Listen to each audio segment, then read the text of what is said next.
আজ আমি একটা হাই স্কুল ড্রামা নিয়ে এসেছি, যেখানে ড্রামার হিরোইন জিয়ং খুবই ফানি সিলি মেয়ে, আর অন্যদিকে আমাদের এই ড্রামার হিরো রেঞ্চো, যাকে স্কুলের সবচেয়ে হ্যান্ডসাম ছেলে ভাবা হয় আর প্রত্যেক বছর সে পরীক্ষায় টপ করে।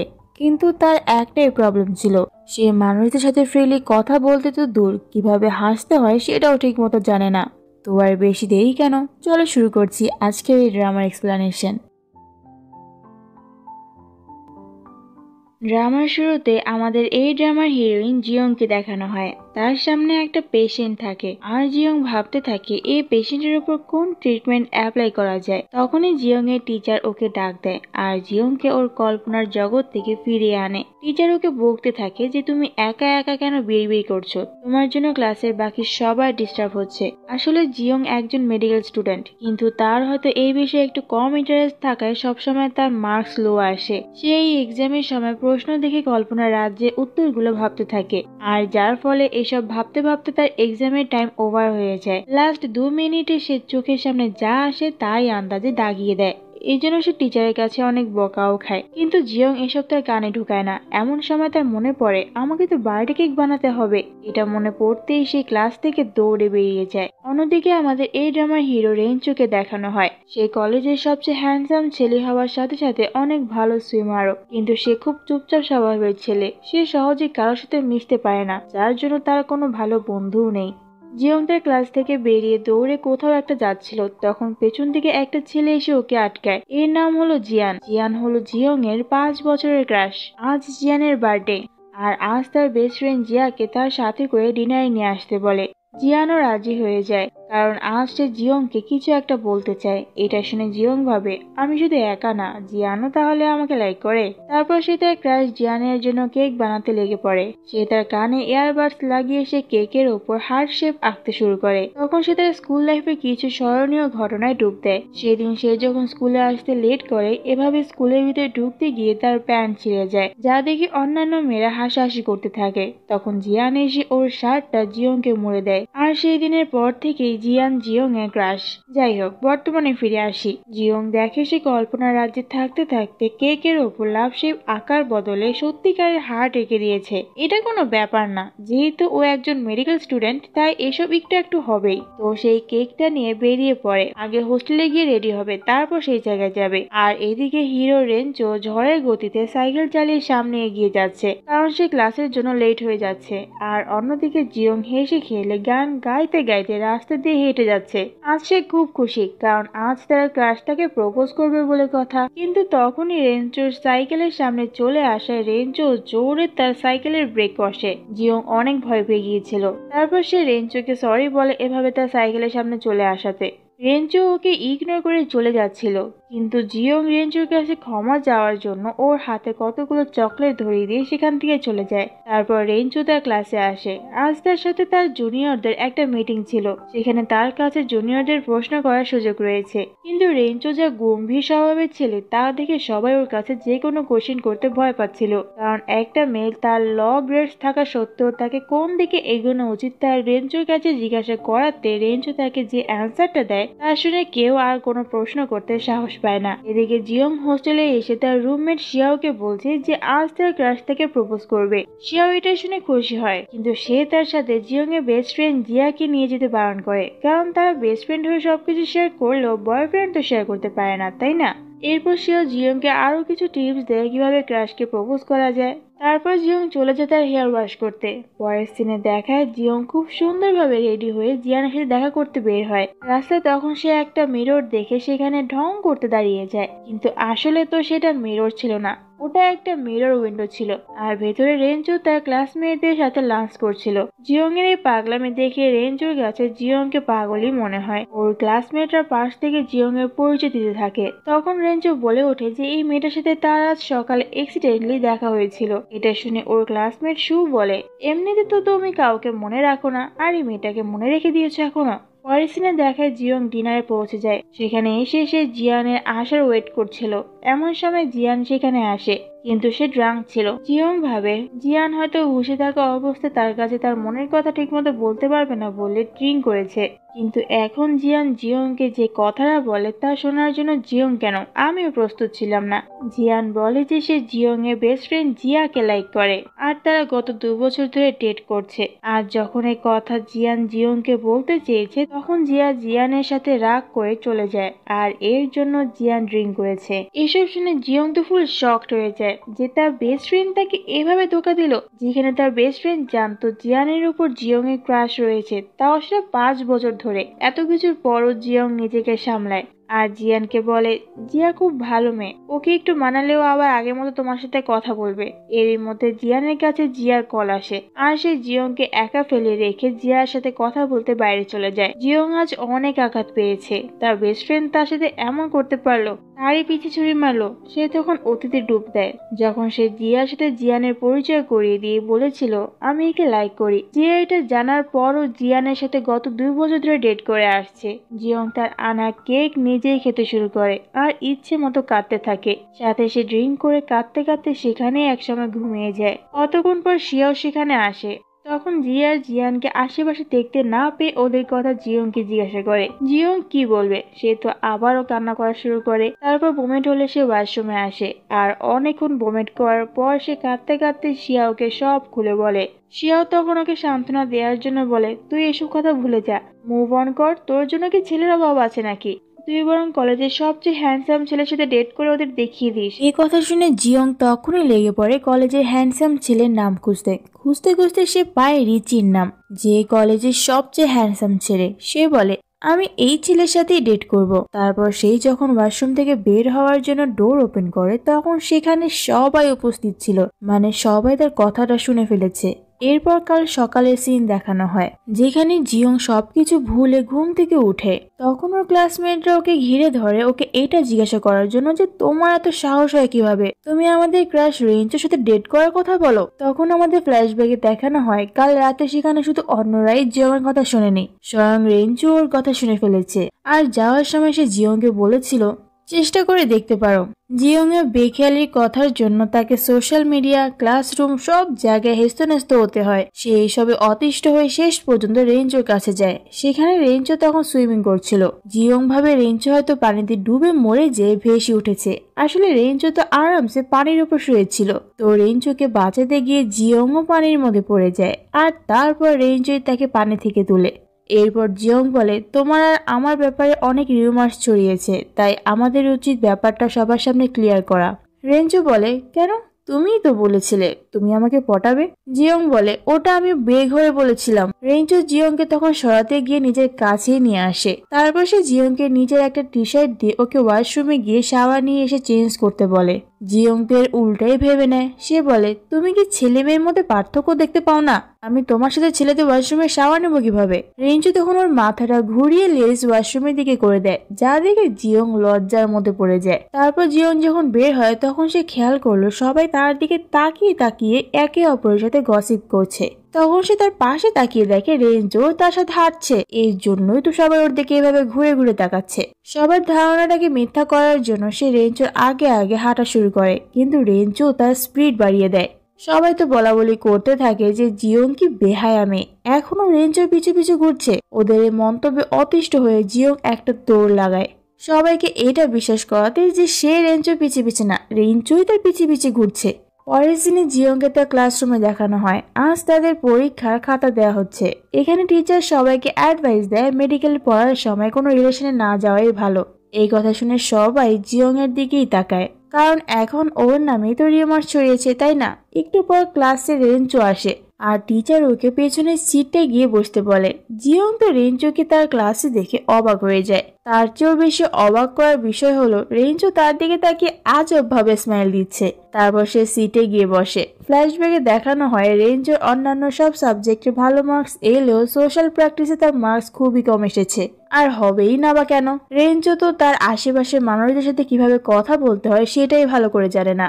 তার ফ্রেন্ড অ্যালি তাকে বলে এই মার্কস তার ফিউচার লাইফে কোনো প্রভাব ফেলবে না, কিন্তু রেঞ্জো তো তার শোনার পাত্র নয়। ভবিষ্যতে এই মার্কস তার জীবনের প্রভাব ফেলুক বা না ফেলুক, তার এই কম মার্কস একদমই পছন্দ নয়। তাই সে ঠিক করে যে সে এই বিষয়ে আবার ভালোভাবে ক্লাস করে ভালো মার্কস তুলবে। অ্যালি রেঞ্চোকে এটাও বলেছিল যদি তুমি এটাতে ভালো মার্কস আনতে চাও তাহলে তোমাকে সমাজের মানুষদের সাথে আর কিছু না হোক ছোট্ট একটা স্মাইল দিয়ে ইন্টারেক্ট করতে হবে। তাই তো রেঞ্চো এমন আজীব বিহেভিয়ার করছিল।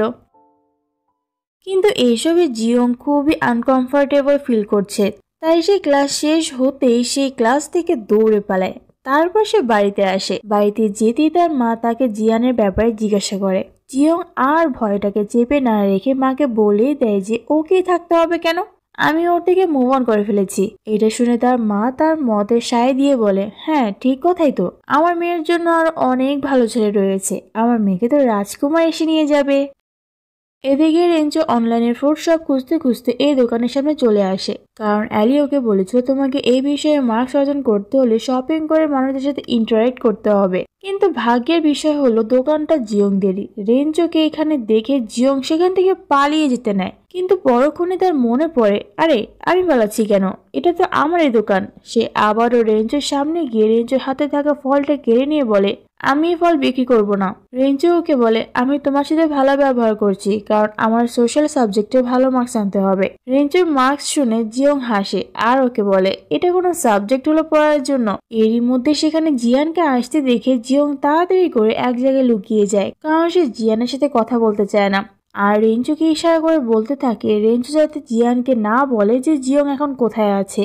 কিন্তু জিয়ান যখন রেঞ্চোকে জিয়ং এর কথা জিজ্ঞাসা করলে রেঞ্চো সাথে সাথেই বলে দেয় যে জিয়ং তো এখানে আছে।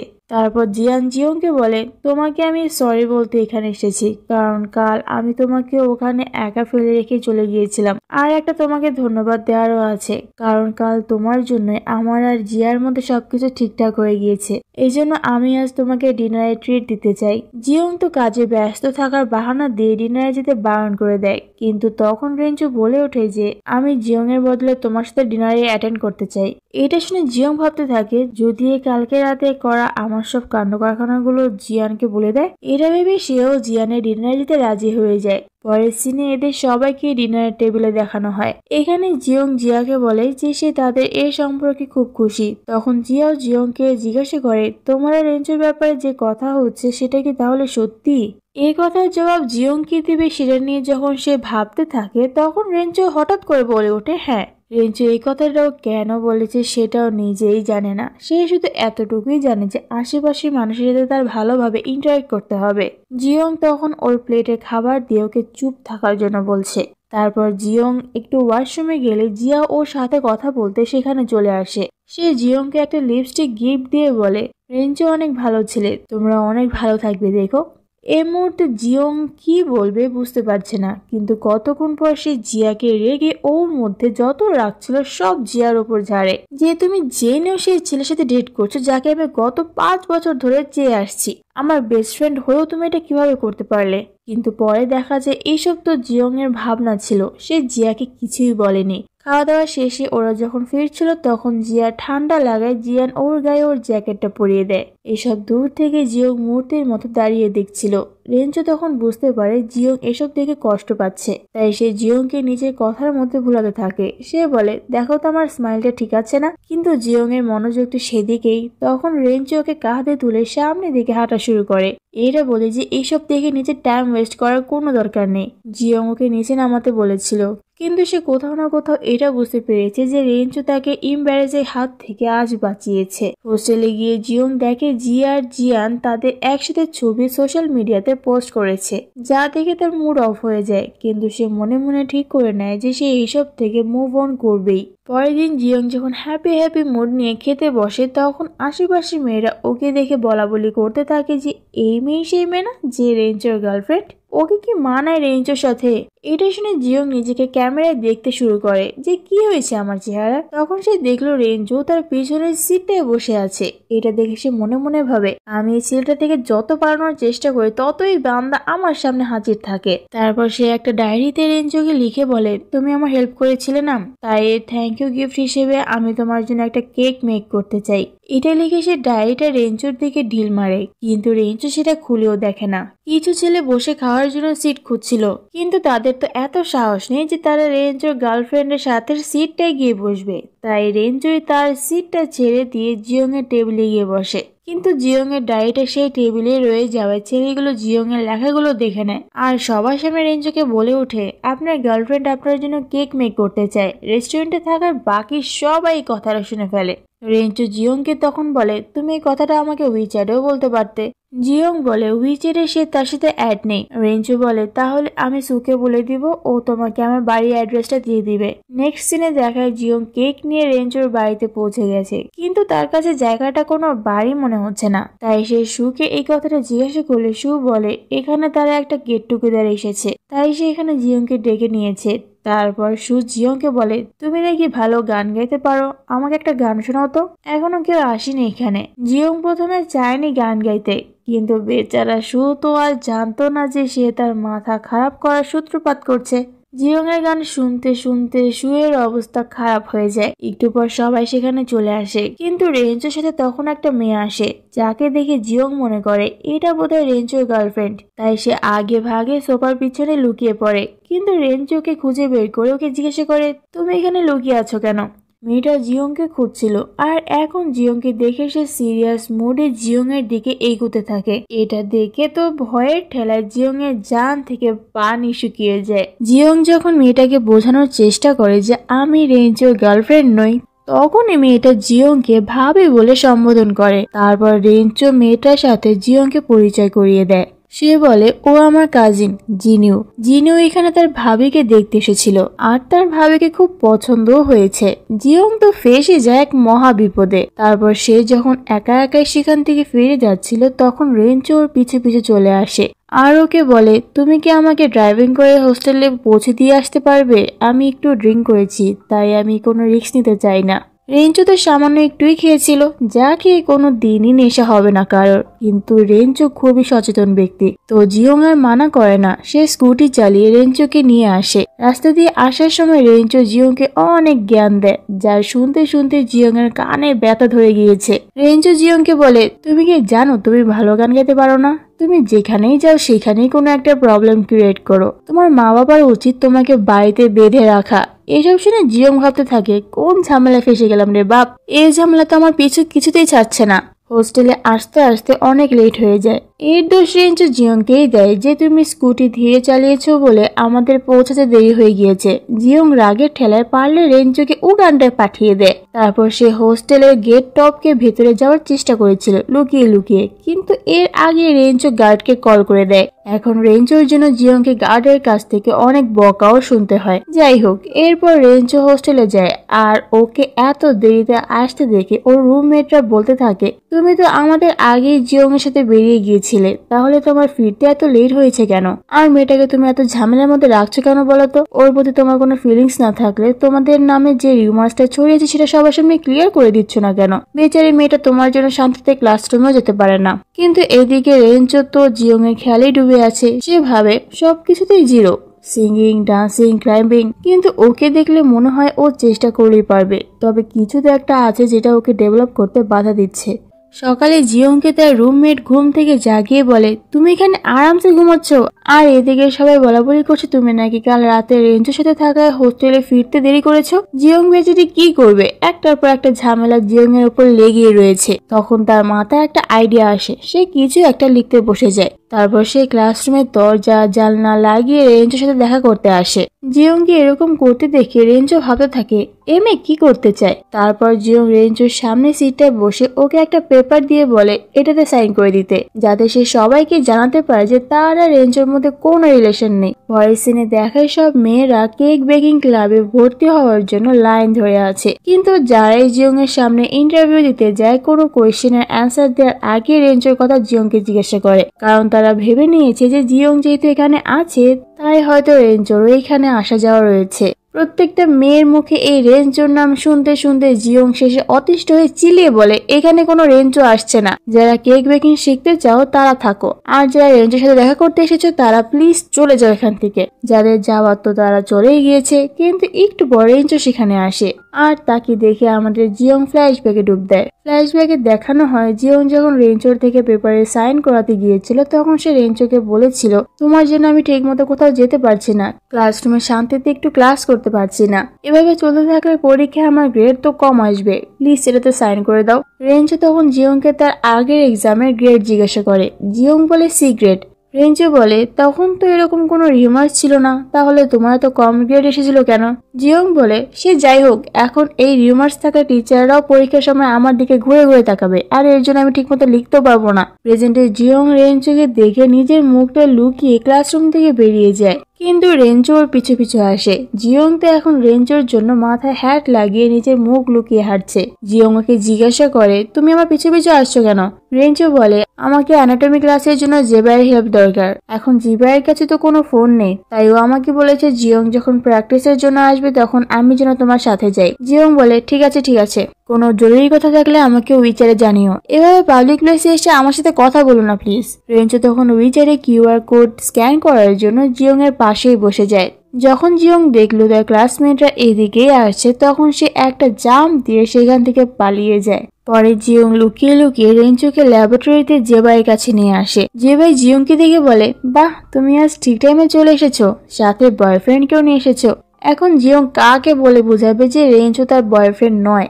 যাই হোক, অ্যানাটমি ক্লাসে এসে জিয়ং আবারও তার কল্পনার রাজ্যে চলে যায়। সে ভাবতে থাকে এই হার্ট আর রক্ত দেখে সে রেঞ্চোকে ভয় দেখাবে, আর কল্পনার রাজ্যে সে অলরেডি দেখাচ্ছেও। রেঞ্চো যে এসবে ভয় পাচ্ছে তার ভিডিও সে করে নিচ্ছে, যাতে ভিডিও দিয়ে সে রেঞ্চোকে ভয় দেখে এগ্রিমেন্ট পেপারে সাইন করাতে পারে। এসব ভেবে জিয়ং একা একাই হাসতে থাকে। তখন জেবাই ওর মাথায় টোকা দেওয়াতে জিয়ং এর হোশ ফিরে আসে। জেবাই ওকে ক্লাসে মনোযোগ দিতে বলে, না হলে তার প্রেস্টিজ পাংচার হয়ে যাবে। বাস্তবেও জিয়ং রেঞ্চোকে হার্ট দেখিয়ে ভয় দেখাতে চেয়েছিল, কিন্তু রেঞ্চোর মধ্যে কোনো এক্সপ্রেশন দেখা যাচ্ছিল না। জেবাই তখন বলে, রেঞ্চো আগের থেকে অনেক ইমপ্রুভ করেছে, প্রথম ক্লাসে তো বমেটি করে দিয়েছিল। এটা শুনে জিয়ং খুশি হয়ে বলে, তুমি ওটার ভিডিও করে রাখোনি? জেবাই বলে, তুমি তো জানো আমি ফোন ইউজ করি না, তবে সিসি ক্যামেরা ফুটেজে থাকতে পারে। এটা শুনে জিয়ং বেশি খুশি হয়ে যায়, এখন সে পেয়ে গেছে রেঞ্চোর উইকনেস। ক্লাস শেষ হওয়ার পর রেঞ্চো জিয়ংকে জিজ্ঞাসা করে, প্র্যাকটিস করার সময় দেখলাম তোমার অনেক কিছুতে নলেজ আছে, অনেক কিছু জানো তুমি। জিয়ং বলে, হ্যাঁ, তারপর এক্সামের সময় আমি একটু বেশি কনফিউজড হয়ে যাই, কিন্তু রেঞ্চো তাকে বলে, তুমি ঠিক পারবে। এই কথা শুনে জিয়ং এর ভালো লাগে, কারণ এর আগে এরকম উৎসাহ কেউ দেয়নি তাকে। এরপর ক্লাসে টিচার বলে, তোমাদের আজ ভাইবা নেওয়া হবে। টিচার অন্য ক্লাসদের সাথে ওদের গ্রুপ করে ওদের ভাইবা নেবেন। এখন জিয়ং ফেসে যায় এই দুই বান্দার মাঝখানে, ওদের সাথে তার গ্রুপ পড়তে হলো। আর টিচার প্রথমেই জিয়ংকে ভাইবা ধরে, কিন্তু জিয়ং একটু কনফিউজড হয়ে উত্তরটা ভুলে যায়। রেঞ্চো জানে টিচারের করা প্রশ্নের উত্তর জিয়ং জানে। টিচার জিয়ংকে যতই কোয়েশ্চেন করছে, কিন্তু জিয়ং নার্ভাসনেসের কারণে একটা কোয়েশ্চেনের অ্যান্সার দিতে পারে না। তখন আশেপাশে মেয়েগুলো বলে ওঠে, পড়াশোনার মধ্যে রিলেশনে থাকলে এরকমই হবে। এটা শুনে টিচার জিয়ংকে বকতে থাকে। তখন রেঞ্চো এর জবাব দিতে দাঁড়িয়ে এমন একটা কোয়েশ্চেন করে যার উত্তর ক্লাসের কেউই পারে না। তখন রেঞ্চো বলে, আমার মনে হয় এই ক্লাসে কেউই পড়ালেখায় ভালো করে ফোকাস করে না। ক্লাস শেষ হতেই জিয়ং ক্লাস থেকে চলে যায়। ওর পিছু পিছু জিয়ানও আসলে জিয়া ওকে আটকে বলে, ওকে একটু সামলে ওঠার সুযোগ দাও, নিজের উপর ডিপেন্ডেন্ট হতে দাও।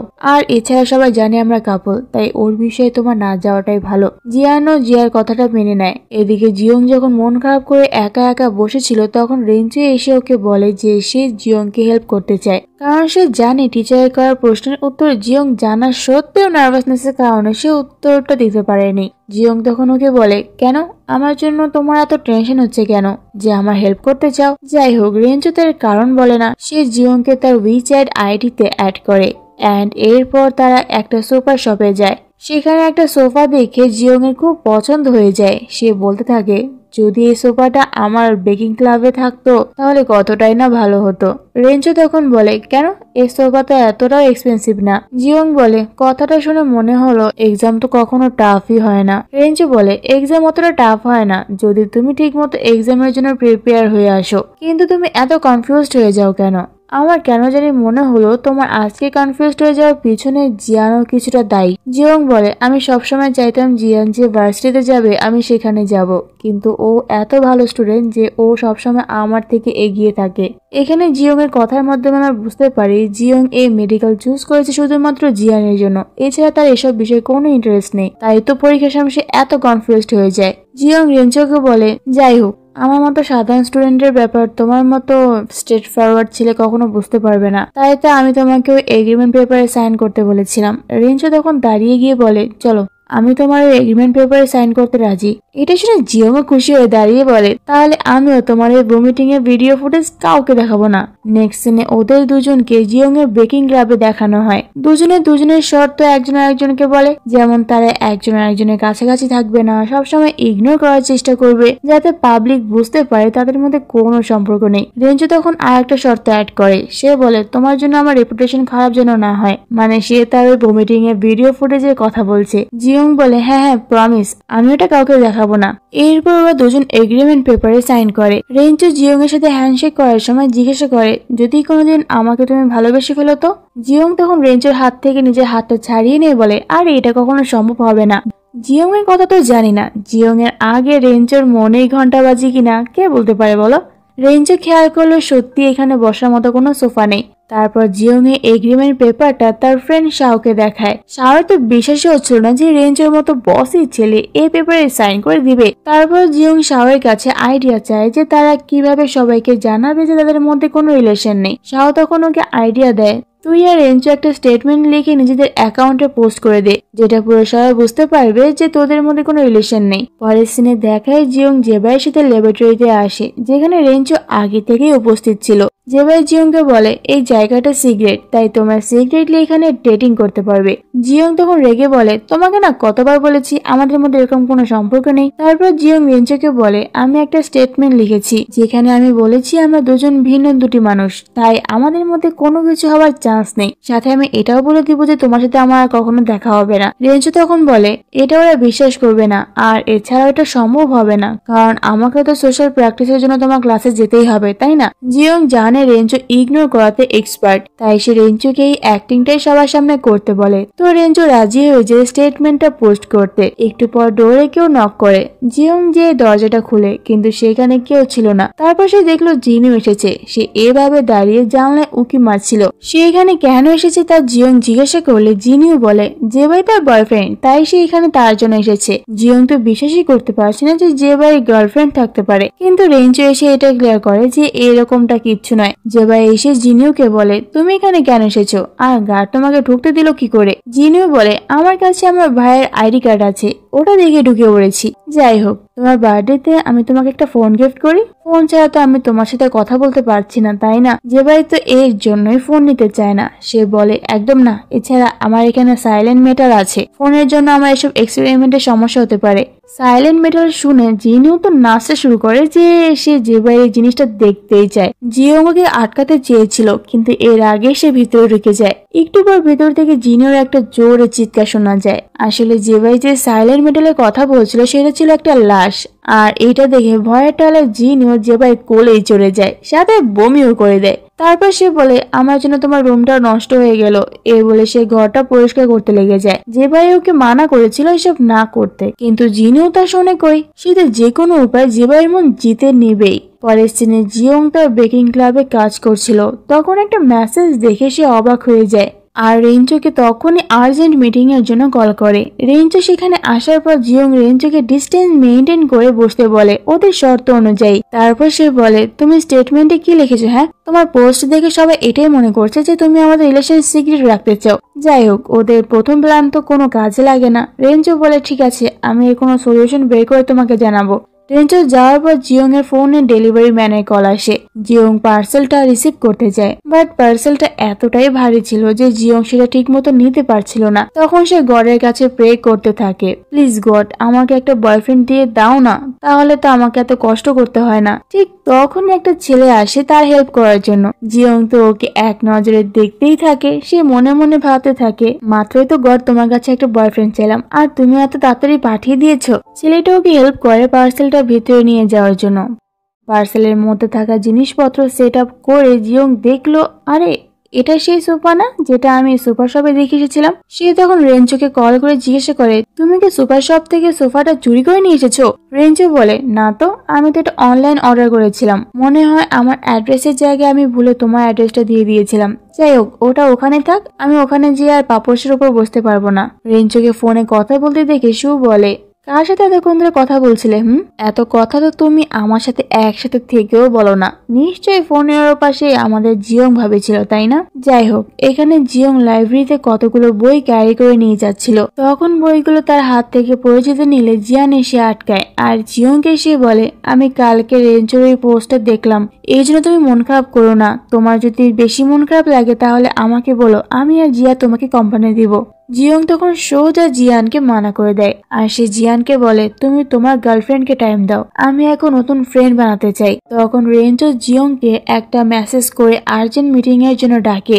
নেক্সট সিনে দেখায় রেঞ্চো কতগুলো সিগারেট জায়গা লিস্ট করে এনেছে যেখানে তারা সিগারেটলি দেখা করতে পারবে। সে জিয়ংকে বলছে, যদি আমাদের নামে এই রিউমার্স বন্ধ করাতে হয় তাহলে আমাদের দুজনের মধ্যে একজনকে রিলেশনশিপে যেতে হবে। জিয়ং তো প্রথমে ভেবে নেয় রেঞ্চো বোধহয় নতুন গার্লফ্রেন্ড বানাবে। তখন রেঞ্চো ক্লিয়ার করে দেয় যে জি না, তুমি রিলেশন করবে। তুমি তোমার পছন্দ আমাকে উইচ্যাটে জানিয়ে দিও যে তোমার কিরকম ছেলে পছন্দ, আমি সেই অনুযায়ী 20টা ছেলের নাম লিস্ট করে তোমাকে দিব, সেখান থেকে তুমি তোমার পছন্দ মতো বেছে নিও। এটা বলে সে সেখান থেকে চলে যায়। জিয়ং এর কাছে এই আইডিয়াটা ভালো লেগেছে। তারপর এদের দুজনকে আর একটা সিক্রেট জায়গায় দেখানো হয় যেখানে রেঞ্চো জিয়ংকে ছেলেদের লিস্ট দেখায়।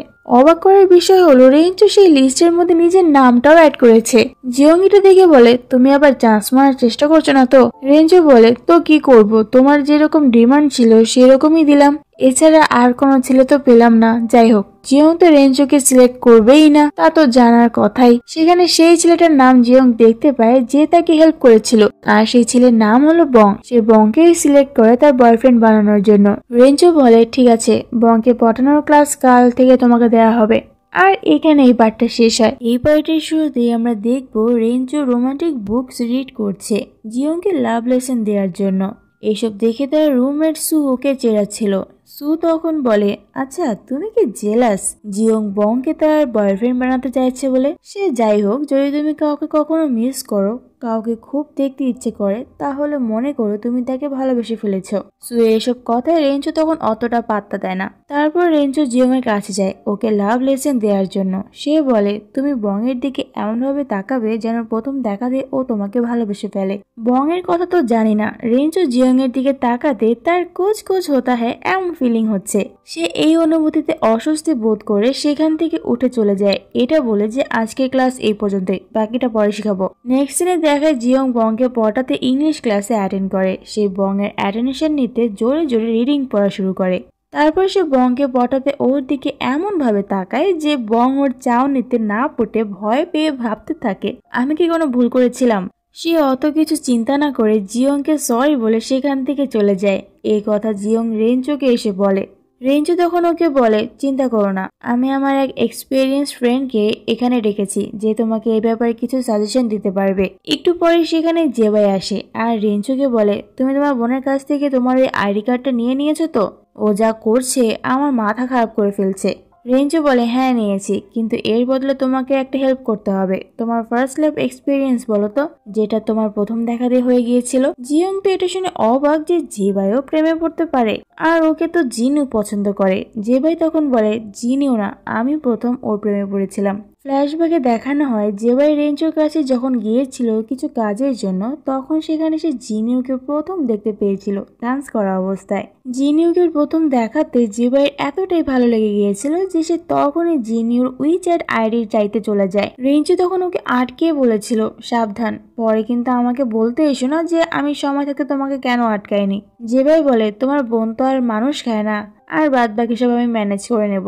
সে জিনিওর কাছে গিয়ে ওকে নিজের নামটা বলে, কিন্তু জিনিও শুধুমাত্র তার নামটাই না, তার সমস্ত ডিটেল বলা শুরু করে জেবাইকে। জিনিওকে জেবাই প্রথমে জেন্টেল মনে করেছিল, এই জন্যই তোর প্রেমে পড়েছিল, কিন্তু ও যে এরকম ছ্যাঁচড়া টাইপের সেটা সে বুঝতে পারেনি। তাই তো এখন সে ওকে ইগনোর করে। জিবাই জিয়ংকে বলে, আর যাই করো নিজের পার্সোনালিটি এভাবে লস করো না, আর সত্যি কাউকে পটাতে হলে কথা কম স্মাইল বেশি করো। জিয়ং তারপর বলে, তবুও তুমি জিনিওকে একটা সুযোগ দিয়ে দেখতে পারো। তারপর সিনে দেখায় জিনিও আবারও লুকিয়ে লুকিয়ে এখানে জেবাইকে সারপ্রাইজ দিতে চলে এসেছে। জেবাই তো প্রথমে জিনিওর উপর রেগে রেগে কথা বলে, পরে আবার জিনিওর নিষ্পাপ চেহারা দেখে তার মায়া হয়। তখন তার জিয়ং এর বলা কথা মনে পড়ে যে জিনিওকে একবার সুযোগ দিয়ে দেখো। পরের সিনে দেখায় জিয়ং রেঞ্চোকে বলছে, আমি রোমান্টিক মুভি দেখে কয়েকটা স্টেপ লিস্ট করেছি ছেলেদের ইমপ্রেস করার উপায়। এসব স্টেপ সে রেঞ্চের উপর অ্যাপ্লাই করবে। প্রথম স্টেপে সে তার নাকে কিছু লাগায় আর রেঞ্চোকে বলে তা মুছে দিতে। এসব করতে রেঞ্চের অন্যরকম অনুভূতি হচ্ছিল, কিন্তু কি আর করার, সে না পারছে কিছু বলতে, না পারছে এখান থেকে চলে যেতে। পরের স্টেপ ছিল জিয়ং রেঞ্জের ক্লোজে গিয়ে কলার ঠিক করবে। এই স্টেপে তো রেঞ্জের হার্ট পারলে বাইরে বেরি হয়ে আসে। থার্ড স্টেপ হলো ওরা জুস খাবে, কিন্তু গ্লাস থেকে একবার খাওয়ার পর তারা গ্লাস এক্সচেঞ্জ করে। তখন জিয়ং এটা বলে যে খেয়াল করে খেও, কারণ ওখানে আমার ঠোঁটের ছোঁয়া আছে, যদি তুমি সেই জায়গায় দিয়ে খাও তাহলে ইনডাইরেক্টলি আমাদের কিস হয়ে যাবে। এই কথা শুনে রেঞ্চো তো ওই জায়গা দিয়েই জুস পান করে যেখানে জিয়ং এর ঠোঁটের ছোঁয়া রয়েছে। তারপর সে ইমাজিন করতে থাকে যে জিয়ংকে সে কিস করছে। এসব আমি কি ভাবছি, এটা মনে পড়তে এসে তাড়াহুড়ো করে সেখান থেকে বেরিয়ে যায়। হোস্টেলে এসে সে ভাবতে থাকে, সু যেটা বলেছিল সেটা সত্যি নয় তো? আমি কি সত্যি জেলাস ফিল করছি জিয়ং বংকে চুজ করেছে বলে? আরে আমি জিয়ংকেই কেন পছন্দ করতে যাব? এর পৃথিবীতে আমার কপালে কি আর কোনো মেয়ে ছিল না? না, আগে আমার প্রবলেমের সলিউশন খুঁজে বের করতে হবে। পরের দিন রেঞ্চো জিয়ংকে একটা ড্রেস দেয় যে এটা পরে নাকি ছেলেরা ইমপ্রেস হবেই। ফ্ল্যাশব্যাকে দেখায় রেঞ্চো ইচ্ছে করে ইন্টারনেটে সার্চ করে যে কি রকম ড্রেস পরলে ছেলেরা মেয়েদের দিকে ঘুরেও তাকাবে না। তো যাই হোক, জিয়ং এর তো এসব কথা বিশ্বাস হয় না, তবু দ্য গ্রেট এক্সপার্ট যেহেতু বলেছে তাই সে রেঞ্চোকে বিশ্বাস করে ড্রেসটা পরেই আসে। রেঞ্চোর দেওয়া ড্রেস পরে সে ইন্টারনেট ক্যাফেতে চলে আসে বংকে পটাতে। বং এখানে গেম খেলছিল, সে জিয়ংকে দিকে ইমপ্রেস হবে কি? প্রথম দেখাতে সে ভয় পেয়ে গিয়ে জিয়ংকে বলে, কে তুমি? তোমার জন্য আমার গেমটাই খারাপ হয়ে গেল। জিয়ং ওর গেমিং স্কিল দেখে বলে, এর চেয়ে আমিই ভালো খেলতে পারি। এটা বলে সেও খেলতে বসে যায়। গেমের দৌলতে বং এর সাথে জিয়ং এর ভালো বন্ধুত্ব তো হয়ে যায়। রেঞ্চোর কাছে গিয়ে সে এসব বলে যে প্রথমে বং আমাকে পাত্তা দিচ্ছিল না, কিন্তু যখন ওর সাথে গেম খেলতে শুরু করলাম ও আমার গেমিং স্কিল দেখে ওর উইচার আইডিতে আমাকে অ্যাডও করে নিয়েছে। রেঞ্জোর সব প্ল্যানে জল ফেলে দিল এই গেম, তাই সে স্যাড হয়ে যায়। তারপর জিয়ং বলে, এভাবে প্রতিদিন ওর সাথে দেখা করতে করতে একসময় আমার প্রতি ওর ফিলিংসও চলে আসবে। আমি বরং ওর জন্য প্রতিদিন নিজ হাতে ডেজার্ট বানিয়ে নিয়ে যাব। এটা শুনে রেঞ্জো বলে, না না না, এটা করতে হবে না। এসব প্রতিদিন করলে তোমার স্টাডি তো হ্যাম্পার হবে। তাই তুমি একটা কাজ করো, তুমি আমাকে বং এর জন্য ডেজার্ট বানিয়ে দিও, আমি প্রতিদিন ওকে ওটা দিয়ে আসবো। আর তুমি দেখোনি জিনিও প্রতিদিন জিবাইকে পটাতে কত কিছু করে ওর কাছে যাচ্ছে, এদিকে জিবাই ইমপ্রেস হচ্ছে। রেঞ্চোর লেকচার শুনে জিয়ংও বুঝতে পারে, তাই সে রেঞ্চোর কথাতে রাজি হয়ে যায়। পরের সিনে দেখায় জিয়ং লাইব্রেরিতে বসে স্টাডি করছে। তখন হঠাৎ করে তার পেটে ব্যথা শুরু হয়। সে বুঝতে পারছে না যে এতদিন পর তার আবার এই পেটে ব্যথা শুরু হলো কেন। এখন সে স্টাডিতে মনোযোগ দিবে কিভাবে, এইসব কথা সে ভাবছিল। তখনই সেখানে জিয়ান আর জিয়াও চলে আসে। ওদের দুজনকে দেখে জিয়ং তার এই ব্যথাকে লুকিয়ে স্বাভাবিক থাকার চেষ্টা করছিল। জিয়ান দূর থেকে জিয়ংকে দেখে কিছুটা আন্দাজ করতে পেরেছিল যে জিয়ং এর শরীরটা হয়তো ভালো নেই, তবুও সে জিয়ং এর কাছে আসে না। কিন্তু তখনই এন্ট্রি হয় হিরো সাহেবের। সে জিয়ংকে বলে, অনেক হয়েছে স্টাডি করা, এখন বাইরে চলো। এই বলে সে জিয়ংকে তার সাথে করে বাইরে নিয়ে আসে। বাইরে আসার পর রেঞ্চো জিয়ংকে জিজ্ঞাসা করে, তোমার পেটে ব্যথা হচ্ছে কেন? এর জন্য তুমি কোন মেডিসিন ইউজ করো? জিয়ং বলে, আমি কোনো মেডিসিন ইউজ করি না, সয়ামিল খেলে আমার পেন কমে যায়। আর এই জন্যই তো আগে প্রতিদিন জিয়ান জিয়ংকে সয়ামিল দিত। যাই হোক, জিয়ং রেঞ্চোকে এখান থেকে চলে যেতে বলে, কারণ কেউ যদি তাদের দুজনকে একসাথে দেখে ফেলে তাহলে অন্য কিছু ভাববে। তো রেঞ্চো তখন জিয়ং এর ব্যাগটা নিয়ে যায়, এটা বলে যে তুমি কতক্ষণ এখানে বসে রেস্ট করো, আমি তোমার এই ব্যাগ তোমার হোস্টেলে পৌঁছে দিয়ে আসবো। কতক্ষণ পর জিয়ং তার হোস্টেলে ফিরে আসে। শিয়া তাকে দেখে বলে, কি হয়েছে তোমার? রেঞ্চো তোমার ব্যাগ দিয়ে গেল যে? জিয়ং তার পেটে ব্যথার কথা বলে। তো এখানে জিয়ং শিয়ার কাছে অ্যাডভাইস চায় যে তার কি বং এর পেছনে দৌড়ানো উচিত।